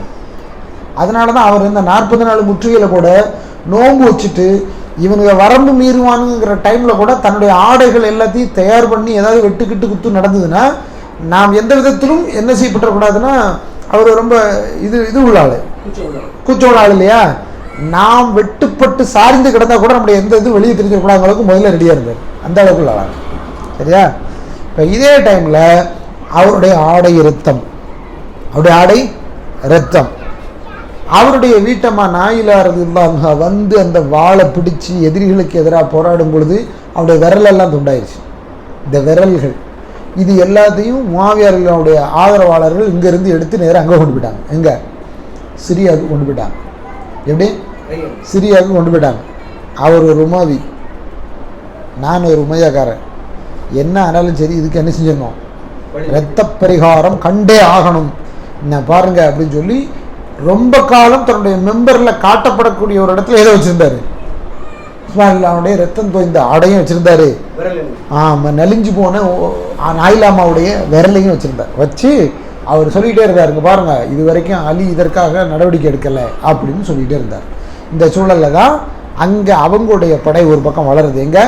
சிஃபியுன் களத்தை நோக்கி நகரக்கூடிய முஆவியா ரலியல்லாஹுடைய படை சிரியாவில் நகருது. வேறு வழி இல்லாமல் கவர்னர்களுக்கு எதிராக நடவடிக்கை எடுக்க வேண்டிய ஒரு நெருக்கடிக்கு யார் ஆளாகிறா? அலி ரலியல்லாஹு வரும். இப்போ சஹாபாக்களில் நிறைய பேர் பேசுகிறாங்க, என்னதான் ஆனாலும் ஹலீஃபாவாக அலி ஆகிட்டா அலிக்கு எல்லாரும் கட்டுப்படணும் அப்படின்னு சஹாபாக்களில் சிலர். முஆவியா போன்ற ஒரு சிலர், ரொம்ப ரொம்ப செலக்டடாக இருக்கக்கூடிய ஒரு சிலர், நாங்கள் இன்னும் உங்களை ஹலீஃபாவானே ஏற்றுக்கல, எப்படி நாங்கள் உங்களுக்கு கட்டுப்படுறது அப்படின்னு கேட்கக்கூடிய கேள்வி. இந்த ரெண்டு கேள்வியிலையும் எது அது சரியா இது சரியான்னு நம்ம சொல்லக்கூடிய ஒரு நெருக்கடியில் யார் வரல? நம்ம இல்லை. ஏன்? ரெண்டு பேரும் யாரு? சஹாபி. இந்த ரெண்டு பேருக்கும் என்ன இருக்கு? பஷாரத் இருக்கு, நன்மாராயம் இருக்கு. இந்த ரெண்டு பேருக்கும் என்ன இருக்குங்க? நன்மாராயம் இருக்கு. இவங்கள அவர் நல்லவர், இவர் கெட்டவர், இவர் செஞ்ச தப்பு, அவர் செஞ்ச தப்பு, இவர் நேர்த்தி, அவர் உயர்வு, இப்படின்னு பேசுகிற அளவுக்கு தகுதி யாருக்கு கிடையாது? நமக்கு கிடையாது இல்லையா? ஆயிஷா அம்மா ரலியல்லாஹு அன்ஹா ஒரு நல்ல நோக்கத்தில் படம் நடத்தினாங்க, ஆனால் பிரச்சனையை என்ன ஆயிடுச்சு. நம்ம அம்மாவை நம்ம குறைச்சி பேச முடியுமா? முடியாது. ஒரு காலமும் முடியாது. முடியாதல்ல கூடாது. ஏன் கூடாது? அல்லாவே அவங்க நல்லவன்னு சொன்ன பிறகு அல்லாவுடைய வார்த்தைக்கு எதிராக அவங்க என்னவா இருந்திருக்க மாட்டாங்க? மோசமானவனா இருக்க மாட்டாங்க. இப்போ நமக்கு தான் இங்கே படிப்பினை, என்னதான் உயர்வான இடத்துல இருந்தாலும் மனிதர்கள் சில நேரம் என்னவாகவே நடந்துக்கிடுவாங்க? மனிதர்களாகவே நடந்து கொள்வார்கள். அதில் யார் விதிவிலக்கு இல்லை? யாரும் விதிவிலக்கு இல்லை. நபி மட்டும்தான் யாரு? மஅசூம் ஸல்லல்லாஹு அலைஹி வஸல்லம், பாவத்திலிருந்து பாதுகாக்கப்பட்டவர். நபி அல்லாத யாராக இருந்தாலும் அவங்க நிச்சயமாக இந்த உலகத்தில் என்ன செஞ்சிருப்பாங்க? தவறுகள் செய்திருப்பாங்க. இப்போ பாருங்க, சிஃபின் யுத்தம் தயாராகிறது. சிஃபின் யுத்தம் தயாரானா யாருக்கு எதிராக போரு? முஆவியாவுக்கும் அலிக்கும். சரியா? இது ரொம்ப டீப்பாக உள்ள போய் பேசுறதுக்கு இல்லை, சிம்பிளான சொல்லுறேன். சரியா? இந்த போரும் ஒரே ஒரு நல்ல நோக்கத்துக்கு தான் நடந்தது. என்ன நோக்கம்? உஸ்மான் ரலியல்லாஹு கொலை செஞ்சுட்டாங்க. இவ்வளோ பெரிய கொலை சம்பவத்துக்கு என்ன செஞ்சாகணும்? பழி தீர்க்கப்பட்டாங்க. அப்போ எல்லாரும் அலில சொல்றாங்க, என்ன நினைச்சிட்டு இருக்கீங்க, உங்க கையில் அதிகாரம் இருக்கு, இதை செய்ய வேண்டியதானே அப்படின்னு. அவர் மீண்டும் சொல்றாரு, சூழலை சாதகமாக ஆகட்டும், அப்போ பார்ப்போம் அப்படின்னு சொல்லி. ஆனால் கொஞ்சம் முன்னேறி யார் போகிறார்? முஆவியா போகிறார். முஆவியா யாரு? சாதாரண ஒரு மனிதர் அல்ல. உண்மையிலேயே அவருக்கும் அலிக்கும் உள்ள வித்தியாசத்தை பாருங்க. முஆவியாவுடைய சகோதரியை யார் கல்யாணம் பண்ணியிருந்தா? முஆவியாவுடைய சகோதரி யாரு? உம்மு ஹபீபா. உம்மு ஹபீபா யாரு? நபி ஸல்லல்லாஹு அலைஹி வஸல்லம் மனைவி. அப்போ நபி ஸல்லல்லாஹு அலைஹி வஸல்லம் அவங்களுக்கு முஆவியா யாரு? மச்சின. சரியா? அலி யாரு? மருமகன். சரியா? இதெல்லாம் கவனத்தில் வைக்கணும். எல்லாமே ஒன்னோட ஒன்று ரொம்ப நெருக்கமான உறவுகள். எந்த உறவும் ஒரு உறவை விட்டு கொடுக்க முடியாத அளவுக்குரிய வலுவான நல்ல உறவுகள். ஆனால் அவங்க யாருமே சத்தியம் நமக்கு சரியாக தெரிஞ்சது நிலைநாட்டப்படணும் அப்படிங்கிற ஒரே குறிக்கோளில் தான் என்ன செஞ்சாங்க? போராடினாங்க. ஆனால் அவங்க கூட நேரடியாக என்ன செய்யலை, இவங்களை ஒருத்தர் எதிர்த்து போராடணும்னு என்ன செய்யலைங்க, போராடலை. சரியா? அந்த எண்ணத்தில் என்ன செய்யலை, போராடலை. நம்ம இஸ்லாமில் கவனத்தில் கொள்ள வேண்டிய மிக முக்கியமான ஒரு அம்சம், நாம் என்ன செஞ்சாலும் அதுக்கு மிக முக்கியமானதாக இருக்கிறது எது? நியத். நம்மள அமாலு பின் நியத் இல்லையா? இமாம் புகாரியுடைய முதல் ஹதீஸ். ஏன் முதல் ஹதீஸாக கொண்டு வந்தங்கிறது வரைக்கும் அவர் காரணம் சொல்கிறார். ஏன்னா இதான் மொத்த வாழ்க்கையினுடைய தத்துவம். இதான் மொத்த வாழ்க்கையினுடைய தத்துவம். நம்ம என்ன செஞ்சாலும் என்ன இருக்குது? நீயத்துக்கு பெரிய பாரிய இடம் இருக்குது. நீயத்தால் மிக சுத்தமானவர்கள் யார்? சஹாபாக்கள். மனசில் வச்சுக்கோங்க. நம்ம படிப்பினையாக பெறுறது அலி ரலியல்லாஹு வாழ்க்கையில் நமக்கு கிடைக்கக்கூடிய படிப்பினை தான். அவர் ஒரு மிகச்சிறந்த ஆளுமை மிக்க மனிதர், ஒரு மிகச்சிறந்த ஒரு அழகர், ஒரு மிகச்சிறந்த உறவால் நசபால் எல்லா விதத்திலும் உயர்ந்தவர். ஆனால் எந்த இடத்துலையும் தன்னுடைய குவாலிட்டியை கீழே கொண்டு வந்து அவர் எந்த இடத்துலையும் என்ன செய்யலை, சமரசமே ஆகலை. அரசியல் முடிவெடுப்பதில் அன்னைக்கு கிடைச்ச ஆலோசனைகளை வச்சு கொஞ்சம் முன்ன பின்ன நினைச்சிருக்கான், எடுத்துக்கலாம். கவர்னர்கள் எல்லாம் நீக்கணும்னு சொன்னதோ, அதில் அவங்களுக்கு கிடைச்ச ஆலோசனை அவங்க சரியாக செய்யாததோ, போர் வேண்டாம் நீங்கள் அங்கே போகாதீங்கன்னு சொன்னதோ, இப்போ கிலாஃபத்துக்கு நீங்கள் நிற்க வேண்டாம் எதாக இருந்தாலும் பொறுமையாக இருக்குன்னு சொன்னதோ, இது எல்லாத்துலேயும் அரசியல் சூழல் நிர்வாக ஆலோசனை கிடைக்கிறத வச்சு தான் ஒரு மனிதன் முடிவெடுக்க முடியும். ஆனால் எங்கெல்லாம் நாயகத்தின் சொல் குறுக்கிட்டதோ அங்கெல்லாம் அவர் ரொம்ப எச்சரிக்கையாக இருந்திருக்கார். இங்கே தான் நமக்கு இருக்கிற பெரிய படிப்பு நல்ல வாழ்க்கையில் என்னென்னா, நாம் எவ்வளவு உயர்ந்த ஒரு இடத்திற்கு வந்தாலும் அல்லாஹ்வுடைய தூதர் சொன்ன அந்த வட்டத்திற்குள் நான் ஒரு சராசரி அடிமையாக என்னை நடத்தி கொள்ள வேண்டும் என்பதில் ரொம்ப உறுதியாக இருந்தவர் அலி இப்னு அபீ தாலிப். கொஞ்சம் நெஞ்சமெல்லாம் உங்களுக்கு அந்த உதாரணம் கிடைக்காது. அதை நீங்கள் எல்லா ஸ்டேஜ்லையும் பார்க்கலாம். எந்த ஸ்டேஜ்லாம் பார்க்கலாம்? ரசூலுல்லாஹ் கூடவே இருந்து களமாடிய மக்கா வாழ்க்கையில் பார்க்கலாம். ரசூலுல்லாஹ் கூடவே இருந்து களமாடிய மதீனா வாழ்க்கையில் பார்க்கலாம். அதுக்கு பின்னால் அவங்களுக்கு மூத்தவர்களாக இருந்த குலஃபாவுர் ராஷிதீன்களுடைய இந்த 3 பேருடைய காலத்தில் களமாடினதில் பார்க்கலாம். மனைவியோடு நடந்துக்கிறதுல பார்க்கலாம், பிள்ளைகளோடு நடந்துறதுல பார்க்கலாம், சமூகத்தோடு நடந்ததில் பார்க்கலாம், தன்னை எதிர்க்க துணிந்தவர்களோடு நடக்கும் பொழுது கூட இதே அறத்தை பேணுமென்றார் அழிகிறார். இதே அறத்தை பெண்ணாங்க அழிகிறாங்க. இன்றைக்கி ஒரு கூட்டம் உட்காந்துட்டு அவர் தப்பு தான் பண்ணினார் அப்படின்னு சொன்னால் நம்ம சிம்பிளாக சொல்லிடுவோம், மூடர்களை நீங்கள் யாரை பற்றி பேசுகிறீங்க? தேவையில்லாத பெரிய ஆள்களை பற்றி பேசுகிறீங்க. அவங்கள பேசுகிறதுக்கு என்ன இல்லை, உங்களுக்கு துளி கூட உரிமை இல்லை, அவங்க மிகப்பெரிய உன்னதமானவர்கள் அப்படின்னு சொல்லிடுவோம். சரி, அலி அவங்களோட வரலாற்றில் நமக்கு கிடைக்கக்கூடிய படிப்பினைகளில் இது ஒன்று அப்படின்னா, அவங்கள்ட்ட இருக்கக்கூடிய ஒன்று அப்படின்னா சமாஹத், யாருக்காகவும் இறங்கி வந்து விட்டு கொடுக்கக்கூடிய ஒரு மனநிலை. எங்கெல்லாம் பிரச்சனை வந்தாலும் அங்கெல்லாம் அவர் முதல்ல எதைத்தான் தொடங்கினாருன்னு கேட்டிங்கன்னா பேச்சுவார்த்தையை தான் தொடங்கினார். அதை ஆயிஷா மாட்ட பேசினார், மதீனாவில் யார் ஏற்றுக்க மாட்டேன்னு சொன்னாங்களோ அவங்கள்ட்ட பேசினார், அதுக்கப்புறம் யார் கிளர்ச்சி பண்ணாங்களோ புரட்சி பண்ணாங்களோ அவங்கள்ட்ட பேசினார். இது எல்லாத்தையும் தாண்டி நீங்கள் ஒன்றை யோசிக்கணும். உஸ்மான் இப்னு அஃபான் ரலியல்லாஹு அன்ஹு அவர்களை கொலை செய்தார்கள் என்று எவங்க விஷயத்தில் நான் சஸ்பெக்ஷன் இருந்ததோ, அவங்க சஸ்பெக்ட் ஆனாங்களோ, சந்தேகப்படும் இடம் வந்ததோ, அந்த இடத்துல கூட அவங்க மேலே டக்குன்னு நடவடிக்கை எடுக்கக்கூடிய இடத்துக்கு என்ன செய்யலை, வரல. இன்றைக்கி நம்ம எதிரின்னு லேசாக கேட்டாலே உடனே அவனை போட்டு தள்ளுங்கிற முடிவு வந்துடும். அப்படியெல்லாம் வரல. யார் வரல? அலி ரலியல்லாஹு வரல. அலிலானும் வரல. எந்த இடத்துக்கு வந்தாங்க? முதல்ல அதை தீர்க்கமர விசாரித்து முறையான ஒரு முடிவுக்கு வருவோம். அதுக்கப்புறம் தான் யார் மேலே குற்றப்பரிகாரம் எடுக்க முடியும். யார் அந்த குற்றத்தில் ஈடுபட்டாங்களோ அவங்க மேலே நடவடிக்கை எடுக்கணும். அப்படி அல்லாமல் இருந்தால் நம்ம எதிரியான தான் எல்லாத்தையும் பார்க்க வேண்டியிருக்கும். அப்படிங்கல இன்றைக்கி நமக்குள்ள இந்த ஏகத்துவம் பேசின காலத்தில் ஏகத்துவாதிகள் பிரிஞ்சதுக்கான காரணம் இது. கொள்கைக்கு முக்கியத்துவம் கொடுத்துருந்தா மனிதர்களுக்கு என்ன செய்ய மாட்டோம், முக்கியத்துவம் கொடுத்துக்க மாட்டோம். அப்போ முன்னால் இருக்கிற முஸ்லீம் அப்படின்னு நினச்சா எக்காரணம் கொண்டு முதல்ல அவனுடைய ரத்தம் நமக்கு ஹராம், அவனுடைய பொருள் நமக்கு ஹராம். இந்த ரெண்டுலையும் கை வைக்க முடியாது, சட்டம் குறுக்க வரும். இந்த ரெண்டுலையும் கை வைக்க முடியாது, சட்டம் குறுக்க வரும். திருடினாலும் கை இது உள்ளே இருக்க வேண்டியிருக்கும், கொலை செஞ்சாலும் இருக்கும். இந்த ரெண்டுலையும் கை வைக்கிறது இல்லை. ஆனால் ரொம்ப சிம்பிளாக கை வச்சிருக்கானே எதில்? மானத்தில். ஏன் சட்ட ரீதி யார் தண்டிக்க போகிறா, வர்ற காலத்தில் பார்த்துக்கலாம் அப்படிங்கிறத தெனாவெட்டி. ஆனால் அலி ரலியல்லாஹு ரொம்ப நேர்த்தியாக இருந்தாங்க. அம்மாவை பார்த்தாங்க. யாரை? அம்மாவை பார்த்தாங்க. அதே மாதிரி உடன் பிறந்த அல்லது உடன் பிறக்காத என்று இருந்த அந்த தோழர்கள், அந்த சஹாபாக்களை அவங்களுக்கு கண்ணியம் உண்டு, அதை கரெக்டாக கொடுத்து பார்த்தாங்க. நீங்கள் பாடம் நமக்கு இருக்கிற மிகப்பெரிய உன்னதமான பாடம் என்னென்னா, யாருக்கு என்ன கண்ணியம் உண்டு அதை கொடுத்தான். யாருக்கு கொடுக்கணும்? இவங்களுக்கு இந்த கண்ணியம், அது அவங்களுக்கே உண்டு அப்படிங்கிறத கொடுத்தாங்க. அந்த ரீதியில் தான் சிஃபியூனில் எதிர்க்கு வந்த யாரையும் எதிர்கொண்டாங்க, முஆவியாவையும் எதிர்கொண்டாங்க அப்படின்னு சொல்லி பார்க்குறோம். இன்னும் நிறைய நான் சொன்ன வரலாற்றுடைய தகவல்களில் குடும்பத் தலைவராகவோ அல்லது ஒரு தந்தையாகவோ அல்லது ஒரு கணவனாகவோ இப்படி ஒவ்வொரு பாட்டிலையும் அவருக்கு நிறைய முன்மாதிரி இருக்குது. நம்ம அவ்வளோத்தையும் என்ன செய்யலைங்க பேசலை. ஆனால் அரசியல் ரீதியாக இன்றைக்கி அவர் ஒரு குழப்பமாக பேசப்படக்கூடிய சூழலில் அவர்கிட்ட இருக்கக்கூடிய முன்மாதிரி மட்டும்தான் நம்ம நினைச்சிருக்கிறோம், பேசியிருக்கிறோம். இந்த தலைப்பு இன்னும் கொஞ்சம் கூட அதிகம் பேச வேண்டிய தலைப்பு நமக்கு என்ன இருக்காது, பெரிய அளவில் டைம் இருக்காது. இதோட சேர்த்து இன்னொரு தலைப்பு இருக்குது, அதையும் லேசாக என்ன செஞ்சுருவோம், தொட்டுட்டு விட்டுருவோண்ணே. அதுவும் தொட்டுட்டு விடுற மாதிரி தான் இன்ஷா அல்லாஹ் இருக்கும்ண்ணே.